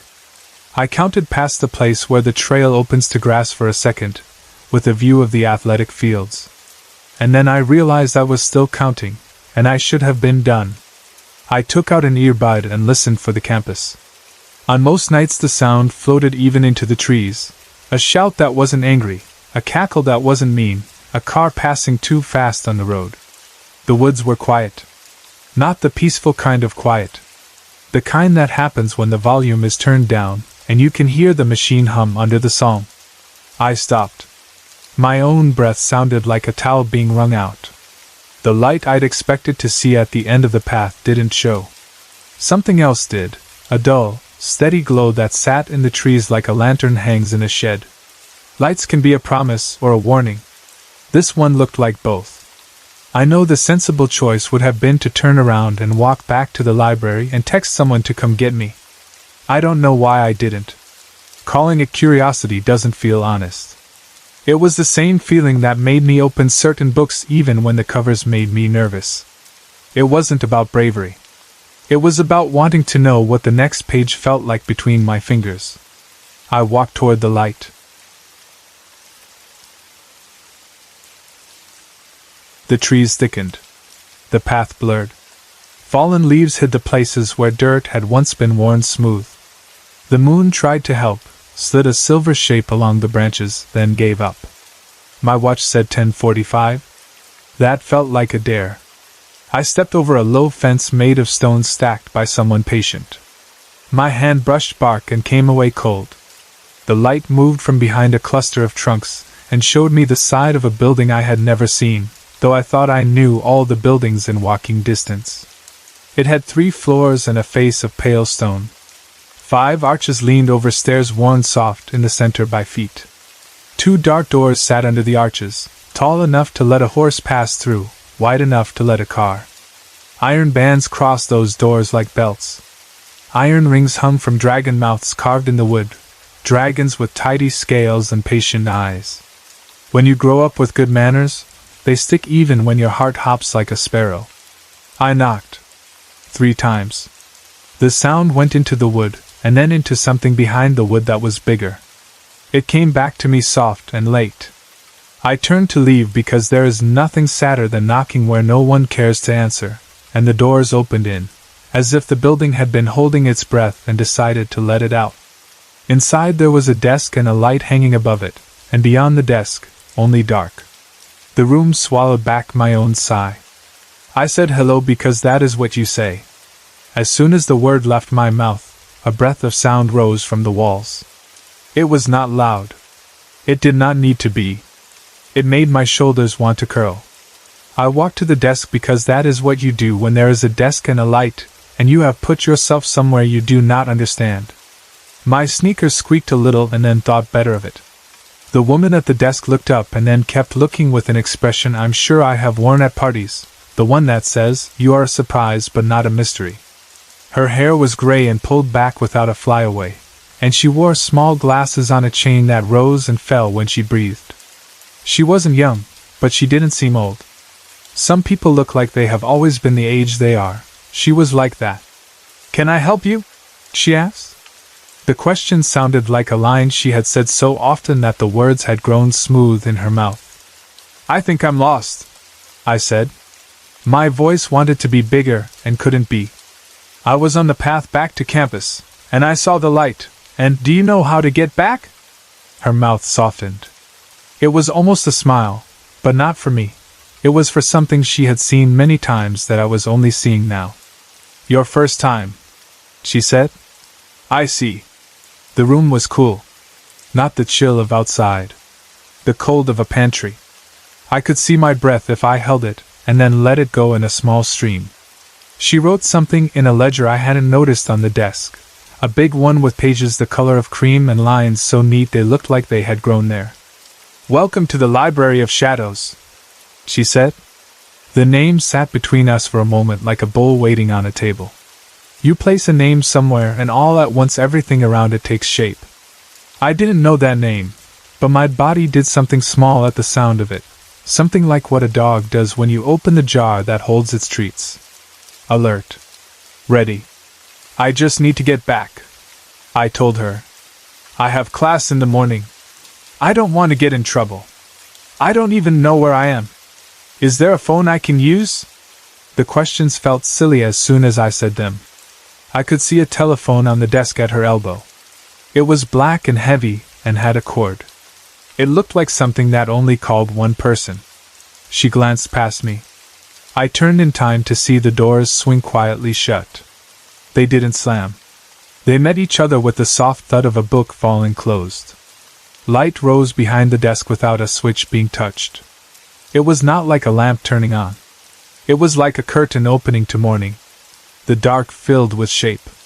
There was a staircase immediately behind the desk, wide enough to walk up in pairs, made of stone with a low wall on either side, and covered in a runner the color of a ripe plum banded by a border of silver thread. The stairs ran up to a landing and then split, half to the left and half to the right, like a mouth around a tongue. Beyond that, shelves. Rows and rows of them. Shelves that rose so high I could not guess where they ended. Ladders that touched rails and could slide, and quiet figures moving the ladders with a hand and climbing with a calm I envied. The quiet figures wore hoods that hid their hair and most of their faces. Some pushed low carts piled high with books that looked too old to stack that way. Some read, their backs to the aisles, as if their bodies leaned into the page the way a small tree leans into a steady wind. The space felt wide and close at once. It was huge, but the light only went so far, and the dark sat beyond it like a deep lake sits beyond a shallow one. The air was the smell I had loved since I was small. Dry paper and old glue and cloth and the faintest hint of lemon oil. There were other scents under that, too, not bad, not strong. A metallic breath like when you open a box of pennies. The ghost of rain. Something very old in the East. There are places in the world where your heart thinks, I live here. I felt that.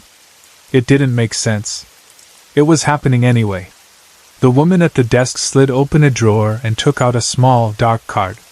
She placed it on the counter and pushed it toward me with 2 fingers. The card looked like a piece of night had been filed into a rectangle. It was metal and had weight. When I picked it up, it was cold enough to surprise my skin. Words sat on it in a fine, pale script, "Welcome to the library." The letters were not raised, not inked, they were simply there. On the back a book had been stamped in silver. On the cover of the book a small circle waited, empty and perfect. "This is your card," she said. "When you need to come back, go walking. Don't force it. When the path turns and you feel alone in the right way, place your thumb in that circle and wait.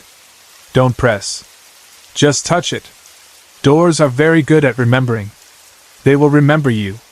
And if I don't want to come back?" I asked before I could stop myself. It was not a real question, and we both knew it. She tilted her head. "Then you will not. But most people who ask that come back." I turned the card in my hand.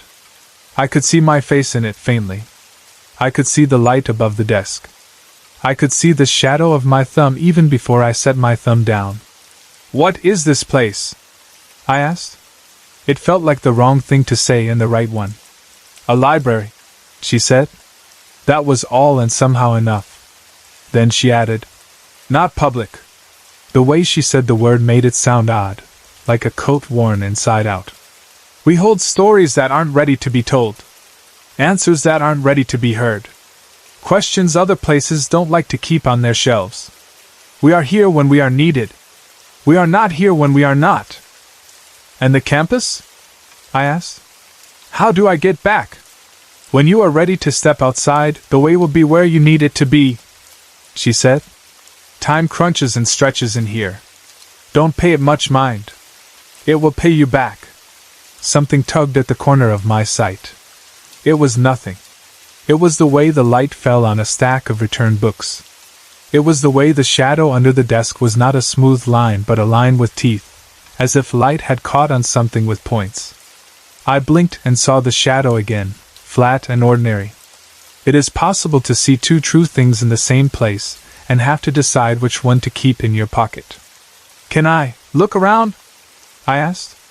"Of course," she said, and the words unlocked a door I had not known was there.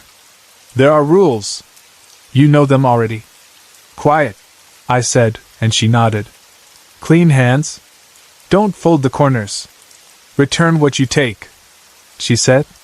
"And if you move something, put it back exactly where it belonged. If you're not sure where it belonged, ask." She tipped her head toward the hooded figures in the aisles. "They will answer. They don't speak much, but they will answer." I waited. She watched me with patient eyes that had watched other people stand where I was standing. "And the basement?" I asked, because she had spoken the word and then let it sit like a book on the edge of a table. She regarded me over the rims of her glasses. "Be careful in the basement," she said. "The library is always hungry." The way she said hungry made my skin rise in a quiet wave. She was not trying to scare me. She was telling me the truth the way you tell someone to wear a coat when it is cold. It was not a dare. It was a description. I slid the card into my jacket pocket. It fit there the way a key fits in the little pocket inside a pair of jeans. "Do I have to sign anything?" I asked, because some part of me did not want to owe something I had not understood. I wanted there to be a line and a pen and a place for my name. She touched the ledger again. "You already did," she said. I looked and saw my name written where I could not remember writing it, neat and clear in the same hand as all the others. The letters were mine anyway. I had been signing this book for years.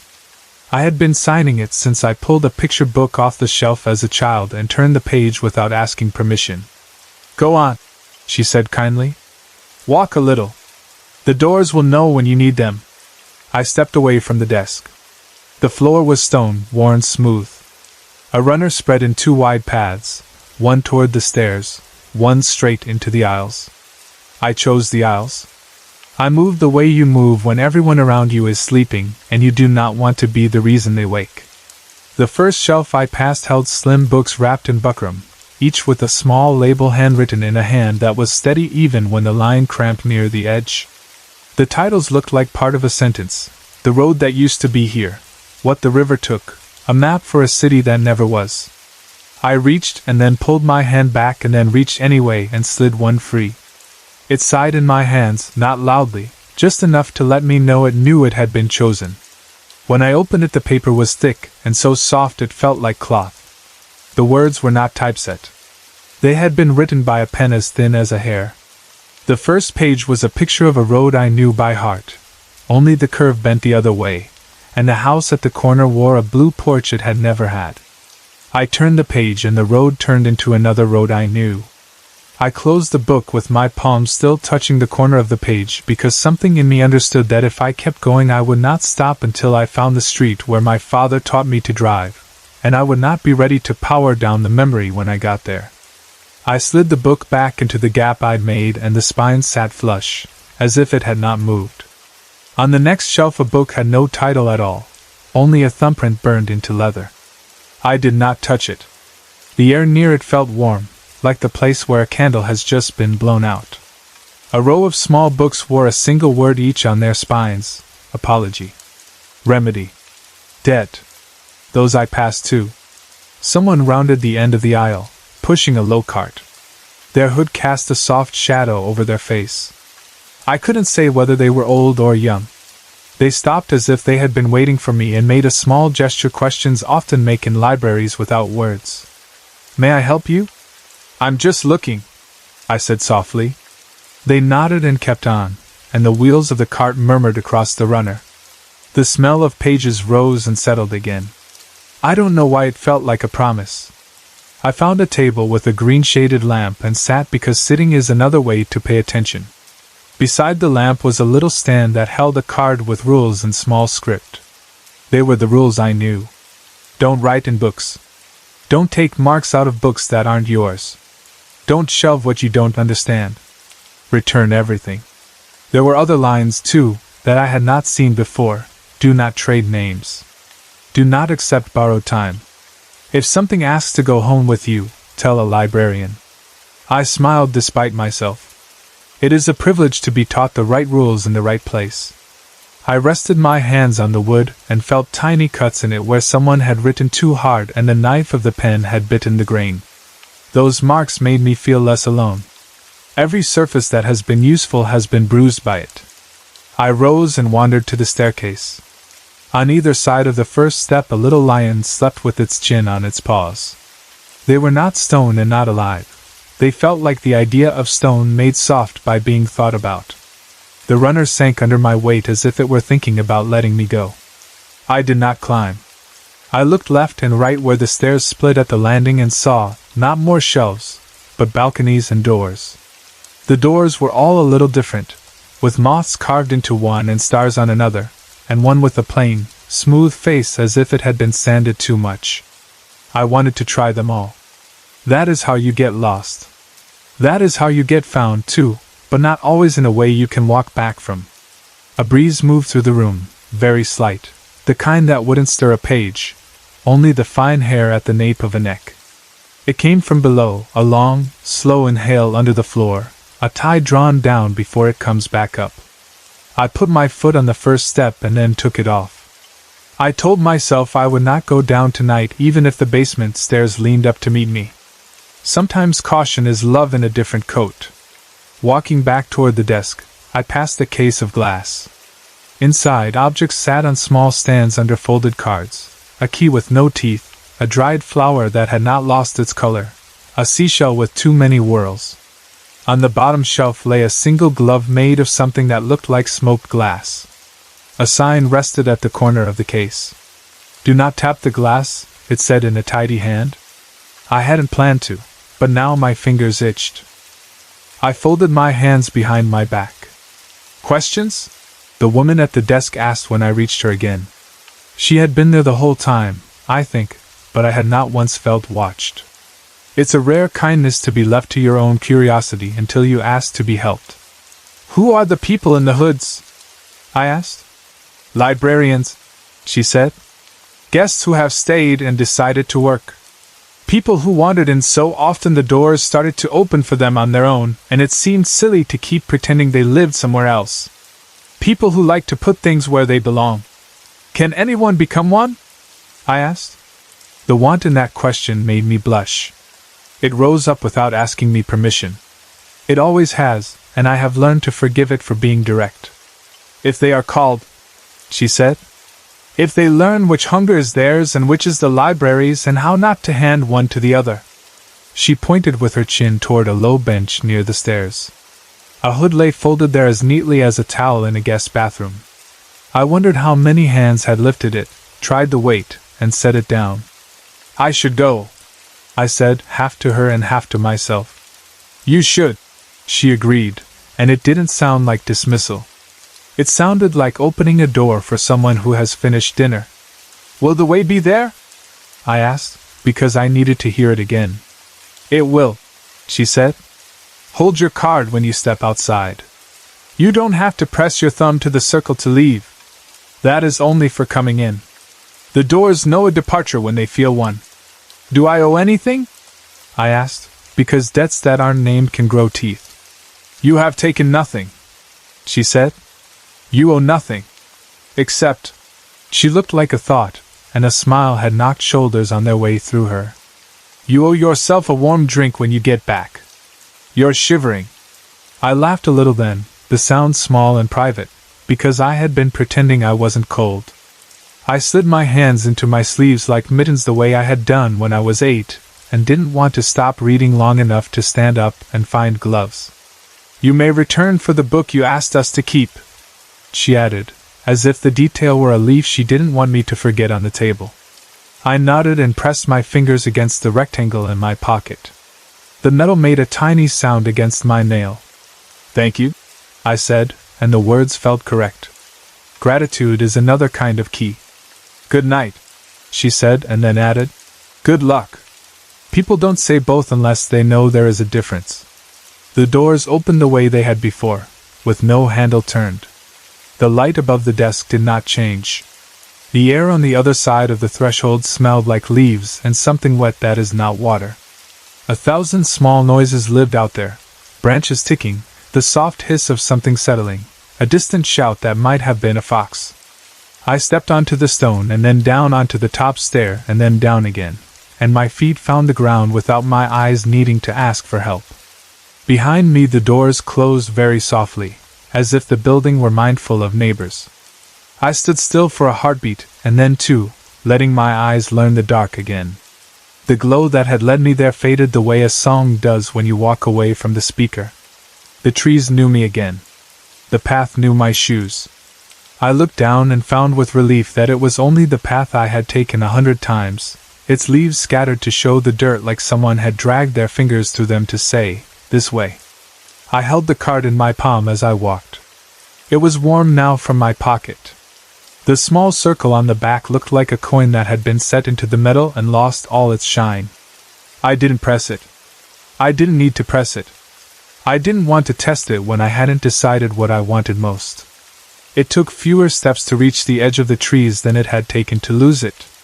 The campus lay in front of me like it had been waiting with patient hands.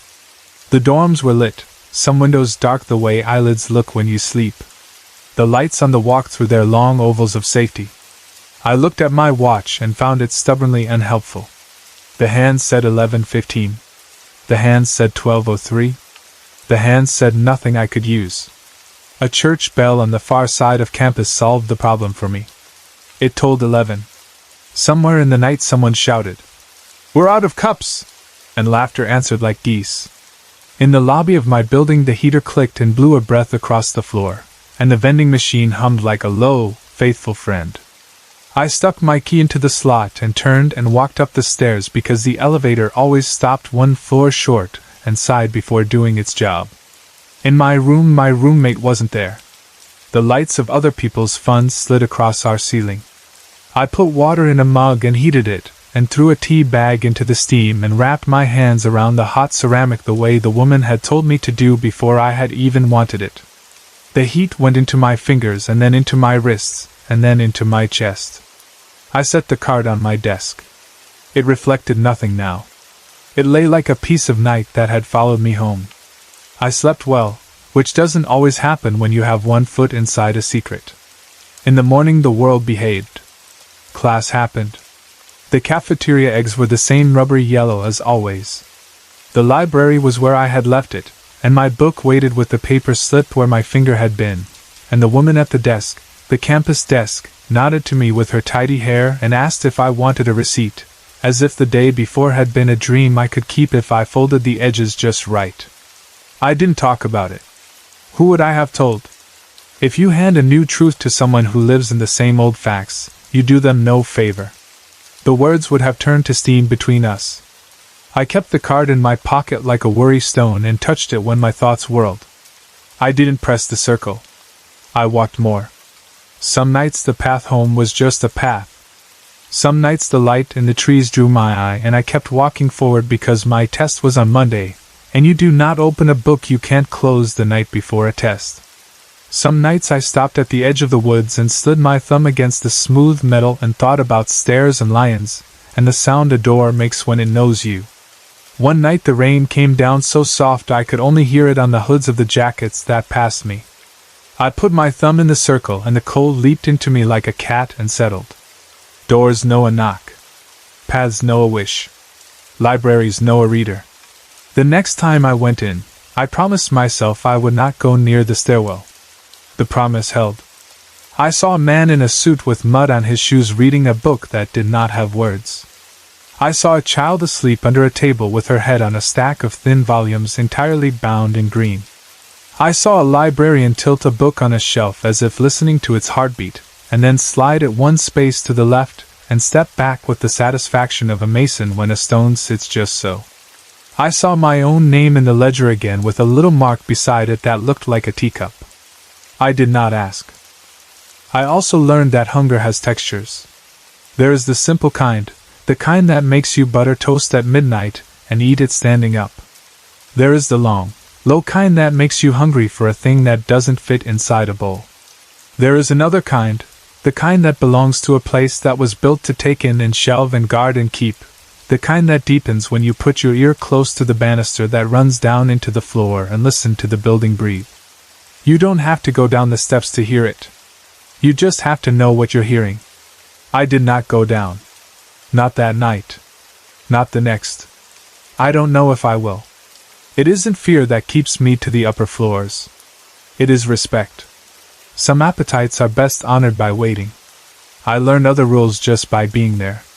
If you think you recognize someone, you don't, not in the way you're used to knowing.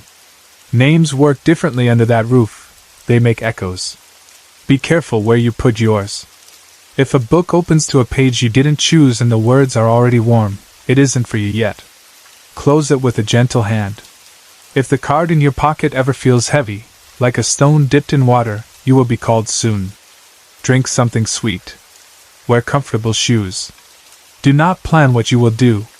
Doors take offense when you pretend to tell them how to do their work.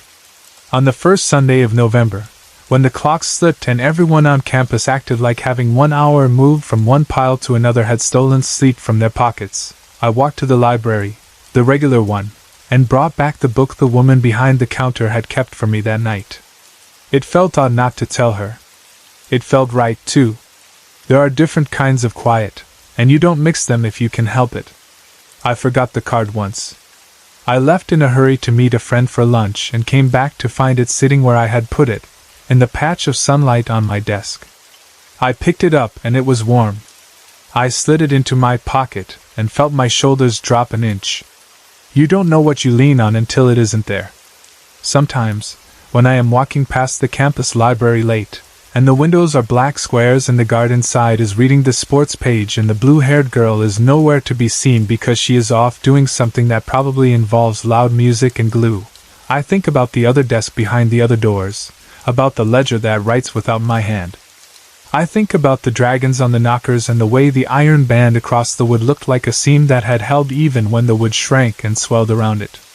I think about the way the hooded figures moved through the aisles with no hurry and no drag. I think about the basement, and the way the word careful is a gift, not a scold, and I think about hunger like a tide under stone. I went back on the first snowfall, when the path through the trees had no footsteps on it yet, and the branches held hats of white that slid off when the wind bothered them. I pressed my thumb to the circle, and the cold of the metal was the same as the cold of the air, and I could not tell where one ended and the other began. The doors opened and the warm, dry smell came, and the woman lifted her gaze and said what she always says to everyone who finds their way there, whether they know they needed to hear it or not. Welcome to the library. I asked for the atlas that shows the roads under the roads and the map that lists where rain has fallen hardest and the little book that teaches how to close a door you have opened. I read for an hour or a day. The clock did its best. I did not hold it to its job. When I left, the snow had covered my footprints, and the path had made new ones for me, and the campus lights looked like ships at sea. I made hot chocolate in my mug this time. When I set the card beside the mug, the circle on the back seemed to drink the steam and give it back as a curl of gray that spelled nothing and meant everything. Some places in the world do not need you to believe in them. They need you to learn how to behave once you're inside. This is one of those places. You don't own it by knowing it. It isn't a story you can carry the way you carry a coffee. It is something you visit, like a grave, like a river. You bring your quiet and your careful hands and you leave an inch of yourself on the edge of the desk without noticing. You go home a little lighter and a little more. That is what I know now, and it is enough. If you go looking, do it with gentle shoes. If you find a door, knock like you learned to knock from people who loved you. If the woman at the desk looks at you and sees your first time, listen. If she hands you a dark card with a silver circle, take it. Keep it close. Don't press the circle unless you mean it. If you find stares and a breath like the underpull of a wave, be careful. Not because someone wants to scare you, but because the warning is honest and the appetite is real. Books feed minds. Shelves feed order. Stories feed the part of you that nothing else can. And under all those floors, older than the carpet and the stone and the ledgers and the lions and the gentle way the door meets the jamb, something patient waits with its mouth closed, listening for footsteps that don't know how to turn around. The library will let you in, and it will let you out, and it will keep your secrets if you keep its rules. The library is always hungry. Sorry to interrupt. If you're enjoying the story, let me know in the comments and tell me where you're watching from. Don't forget to like and subscribe for more. I used to think I was clever about it. I'd duck behind the corner store with my best friends and pretend the grown-ups couldn't smell smoke on our clothes later. We had this routine down to muscle memory. Buy snacks we didn't need, slip a lighter into a pocket, then vanish into the trees like we were stepping backstage. I knew it wasn't smart. I knew it wasn't healthy. I also knew it made us feel older than we were, and at 17 that felt like a kind of magic. If I could talk to my younger self now, I'd grab him by the shoulders and tell him to go home. I'd tell him to be a better example. Maybe then things would be different. The corner store sat at the fork in the road where the bus dropped us off. It had a gray awning, buzzing lights, and a clerk who always pretended not to notice we hung around too long. The place smelled like coffee and fryer oil. A cat slept under the newspaper rack. Just beyond the parking lot, a thin footpath curled into a strip of woods that cut behind the strip mall and kept going, all the way to a creek and the old quarry road. If you didn't know where to look, the path looked like a rut worn by rain. We knew where to look. It was the first week after my 18th birthday when it happened. Turning 18 made the world tilt in small ways. I could show an ID instead of stammering. I could buy a pack without asking someone to spot me just this once. It didn't make me smarter. That afternoon, I met Dalton and Jake in front of the store. They had that restless energy people get right after school, like somebody cut the string that held them to a chair. "You gonna do it?" Dalton said, grinning at me like I was about to jump off a roof into a pool. "Yeah, man," I said. "Finally legal." Jake laughed. "Name that brand, birthday boy." We all knew what he meant. Everyone had their favorite for dumb reasons, what their cousin smoked, what looked cool, what had the right red on the box. I picked a pack because the color of the flip-top reminded me of an old poster in my dad's garage. I slid my ID across the counter.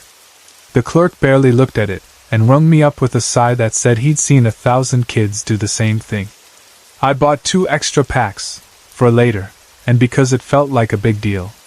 "Happy adulthood," Jake said, smacking my shoulder. "Welcome to the big leagues," Dalton added, and he meant the small league of kids who could do small dumb things without getting someone older to help. We did what we always did. We stepped off the cracked asphalt and into the green. The noise of the street dropped behind us like someone closed the door. The path asked us to walk single file. The leaves were turning, and the air had that clean edge that means winter is out there somewhere, not hurrying. The 3 of us followed the trail to our usual spot, a little clearing where a flat stone sat in the dirt like a table. No one who wasn't looking for it would have noticed. We called it the crossroads, even though it wasn't really one. It just felt like the center of our small world. We sat down and opened our snacks. People think kids like us sit around plotting crimes. Mostly we talked about nothing: the math teacher's terrible tie, the failed quiz, the pickup game after school, the band we pretended we'd start. The sky showed through the branches in thin strips. My backpack bumped against the stone every time I leaned back. Dalton looked at me with mock seriousness. "All right, man, teach the class." I smacked the bottom of my new pack against my palm a few times, the way I'd seen my grandfather do when I was too young to understand what addiction was. The sound was small and satisfying. It felt like tapping the dust out of a book. Jake watched me like I was doing a magic trick and then made a face. "Why do you do that?" "It packs the tobacco so it stays lit better," I said. "That's what my granddad always said." "That's a myth," Dalton said, rolling his eyes. "It's just, ritual. Like knocking on wood. Everything's a myth until it isn't," I said. We laughed because we were 17 and sarcasm felt like a kind of armor. We lit up. We were dumb enough to think the taste made us look older, and honest enough with each other to admit the first drag always made us cough. The smoke curled and vanished.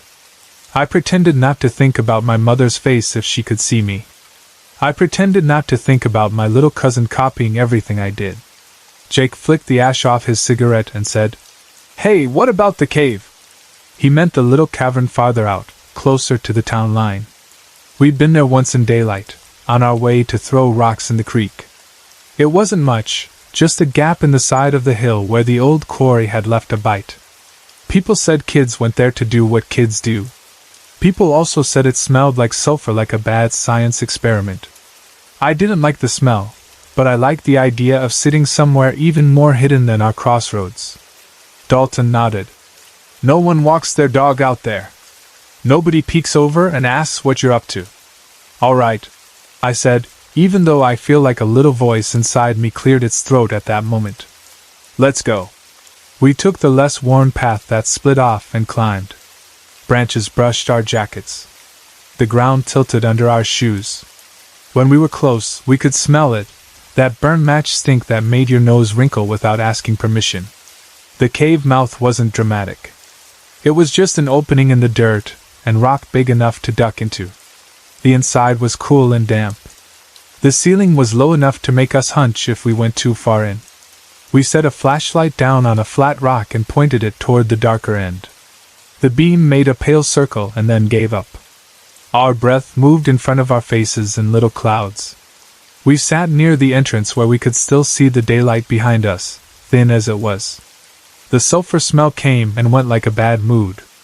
I pulled my pack again without thinking and smacked it against my palm. Jake made a joke and then did the thing he always did, put a cigarette in his mouth like he was copying a movie.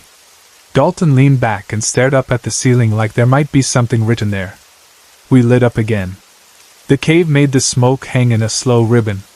The flashlight hummed with cheap battery noise. Under that, there was a sound I didn't notice at first.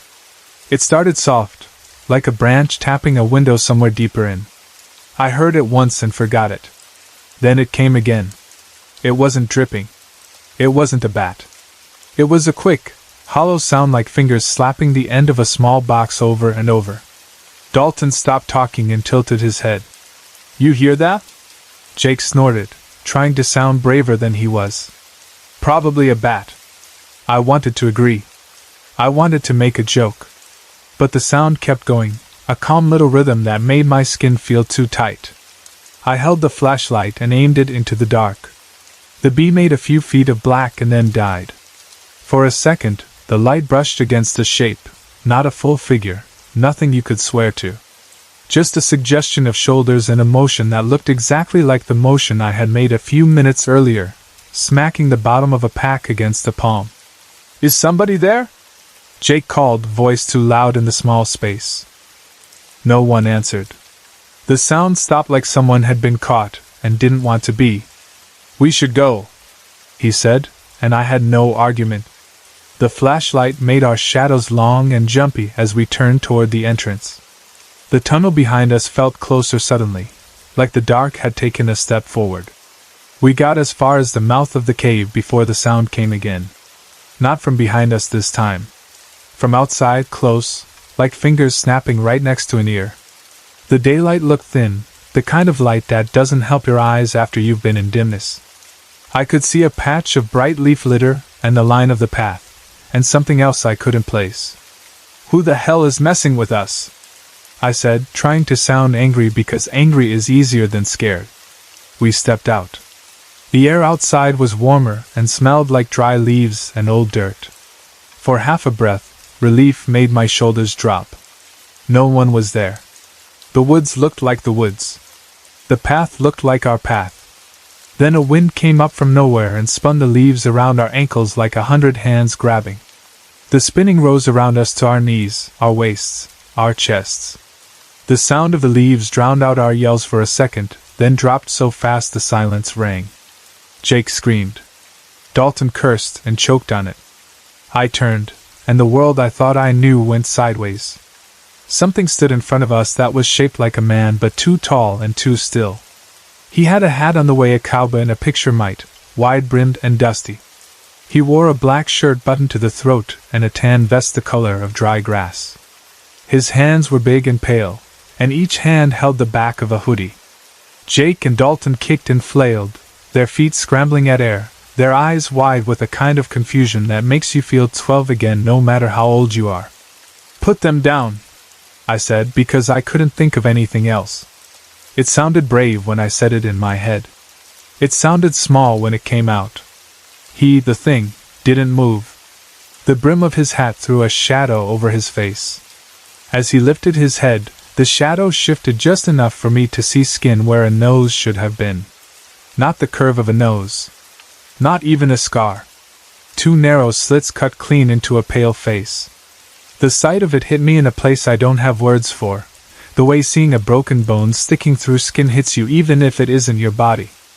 I stepped forward and grabbed for my friends. I caught the front of Jake's hoodie with both hands and pulled like I could pull both of them back into the day we thought we were having. The creature made a sound. It wasn't a growl and it wasn't a shout.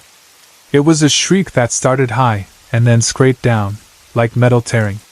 My hands let go without asking me. The tapping sound returned. Not from one place. From everywhere. Above us in the branches. Under us in the dirt. Beside us in the empty air.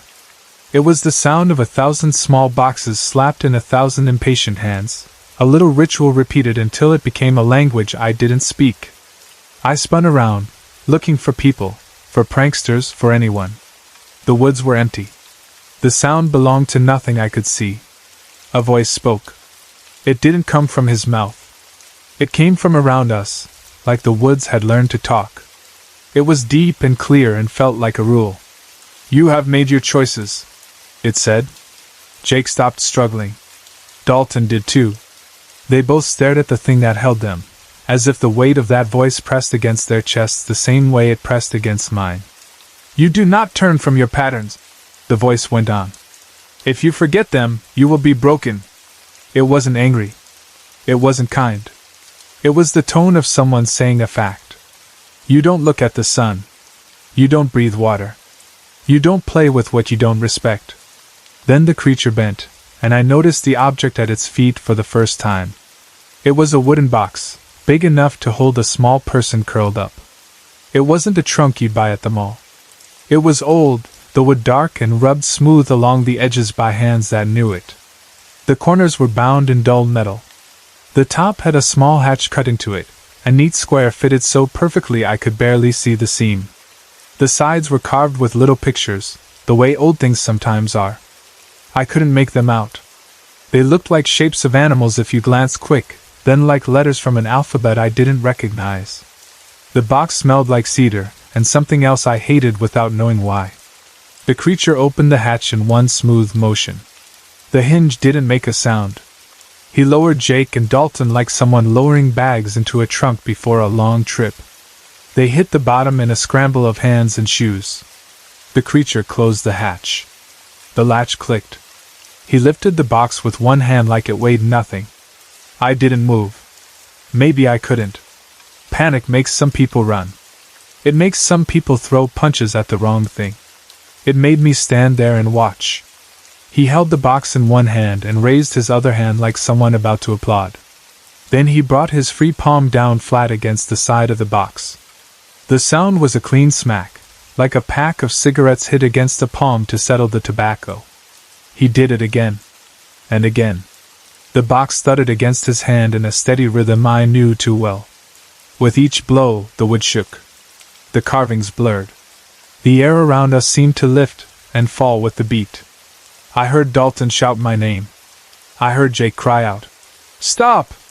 The words sounded thin and far away, like voices on the other side of a wall. With every hit, the tapping in the trees joined in, hundreds of little smacks answering the big one. Leaves shivered. My stomach turned inside out. "Always," the voice boomed, each word a strike. "Pack your cigarettes." The last hit landed with a final deep knock that went through my feet into the ground. The tapping in the trees stopped all at once like a crowd holding its breath. The creature set the box down with careful hands, like a craftsman setting a finished piece on a table. He opened the hatch. The smell that came out wasn't blood or anything I had expected. It was dry, like the inside of an old book that's been closed too long. They fell out. They didn't scream. They didn't move. They lay on the leaves like dropped coats. I'm not going to describe what I saw. I don't think it would help anyone. I don't think I could do it without lying a little to make it bearable, and that would be worse. I will say this, they weren't whole anymore in the way people are supposed to be. The box had done what it was made to do. Everything in me started yelling at once. I couldn't tell if the sound I heard was my voice or something tearing in the air. I wanted to run at the thing with my fists. I wanted to run so fast I left my shoes behind. I did neither. I watched and shook and thought of every time I had ever laughed at someone else's warning. The creature stood very still, the way a statue stands in a museum, like time is a different size where it lives. The no-no's face turned toward me. If he had eyes, I don't remember them. Maybe his hat brim hid them. Maybe I couldn't look. The voice spoke again, lighter now, like a teacher praising a student for getting one question right on a test he otherwise failed. "Do not stray from your routines," it said, softer but not kind. "In the next life, these poor souls will remember to follow. Thank you for packing." The words went through me like a nail. It made sense in a way that made no sense. I had been the one to smack my pack against my palm earlier, showing off. I had been the one to tell the story about my grandfather and his little trick. Dalton and Jake had called it a myth and lit up without doing it. The creature had decided a small habit meant something bigger, and he had judged us on it like he was a living warning label. It thanked me like I had held the door for it. I wanted to throw up. He bent, took the handle of the box, and dragged it toward the cave. It moved easily on the leaves, making a soft shhh sound.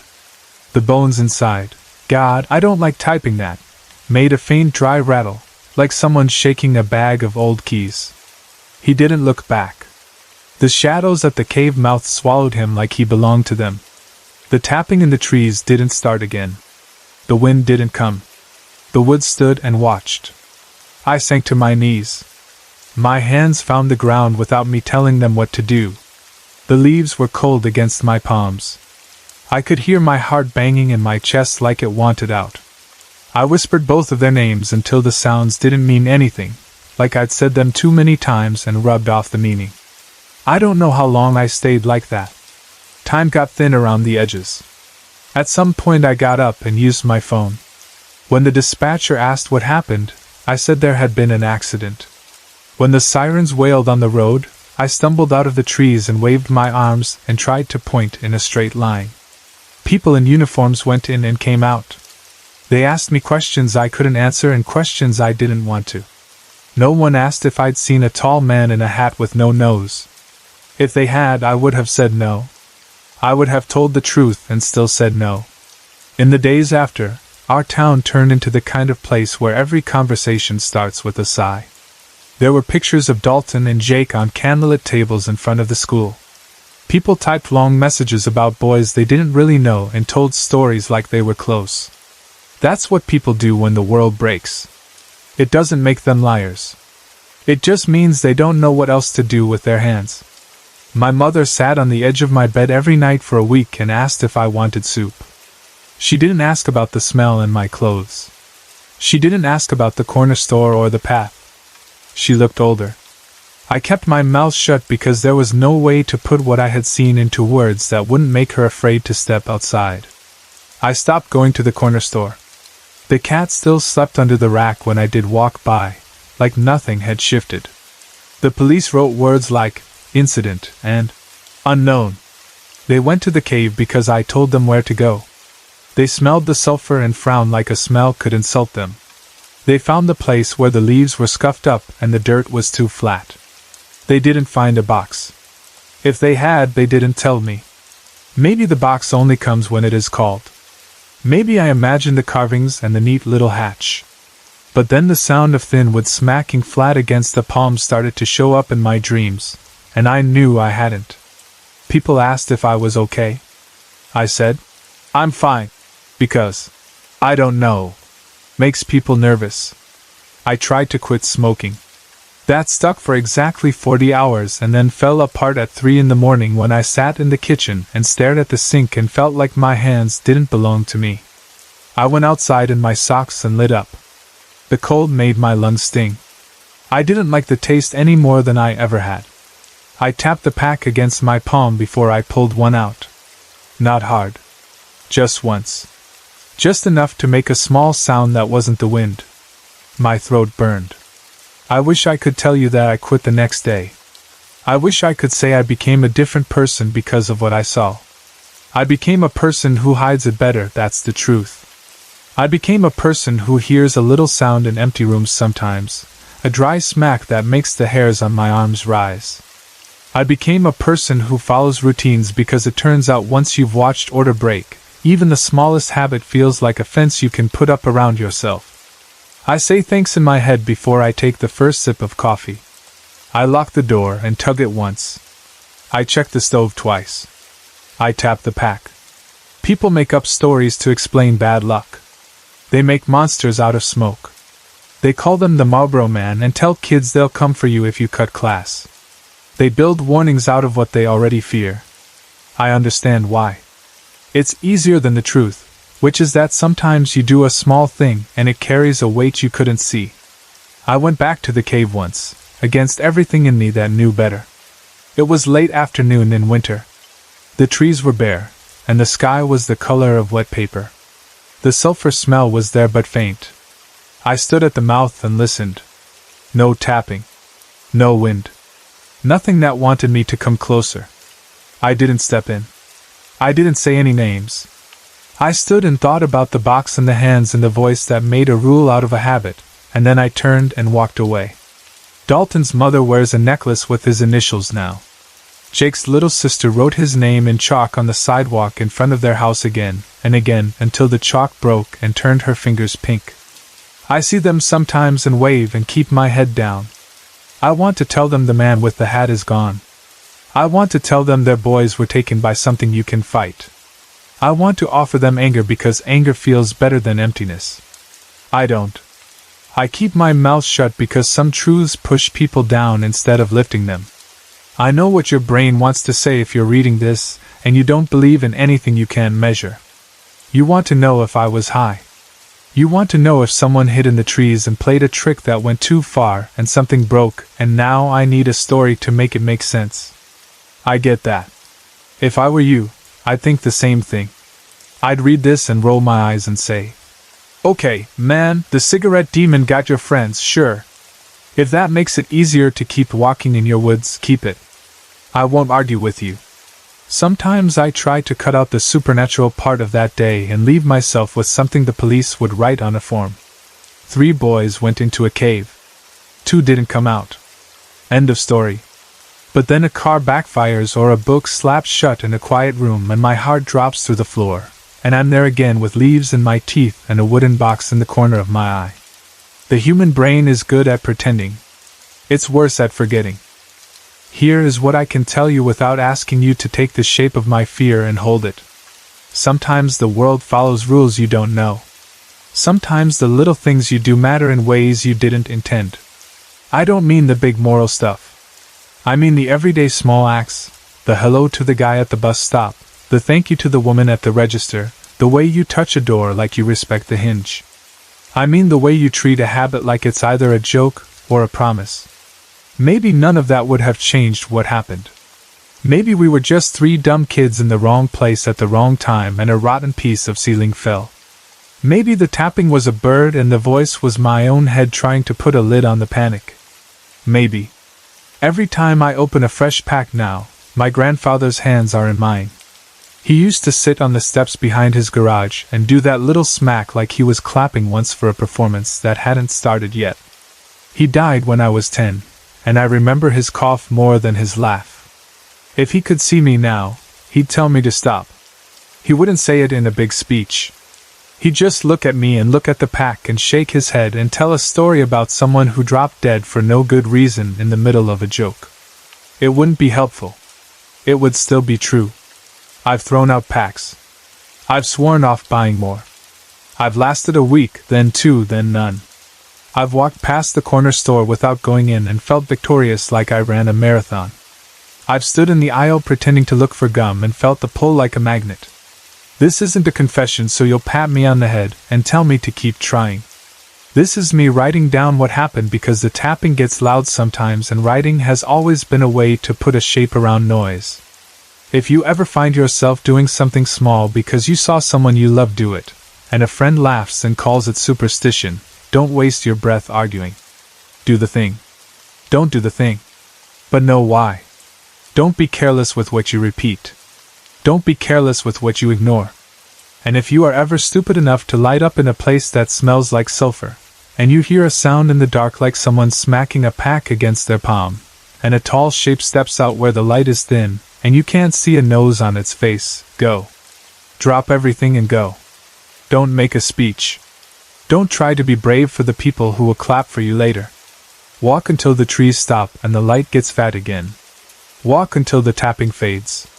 Walk until the socks on your feet are wet and your lungs burn with clean air.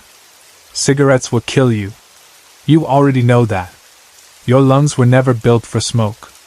Your heart wasn't designed to carry that weight. The warning on the box tells you in words.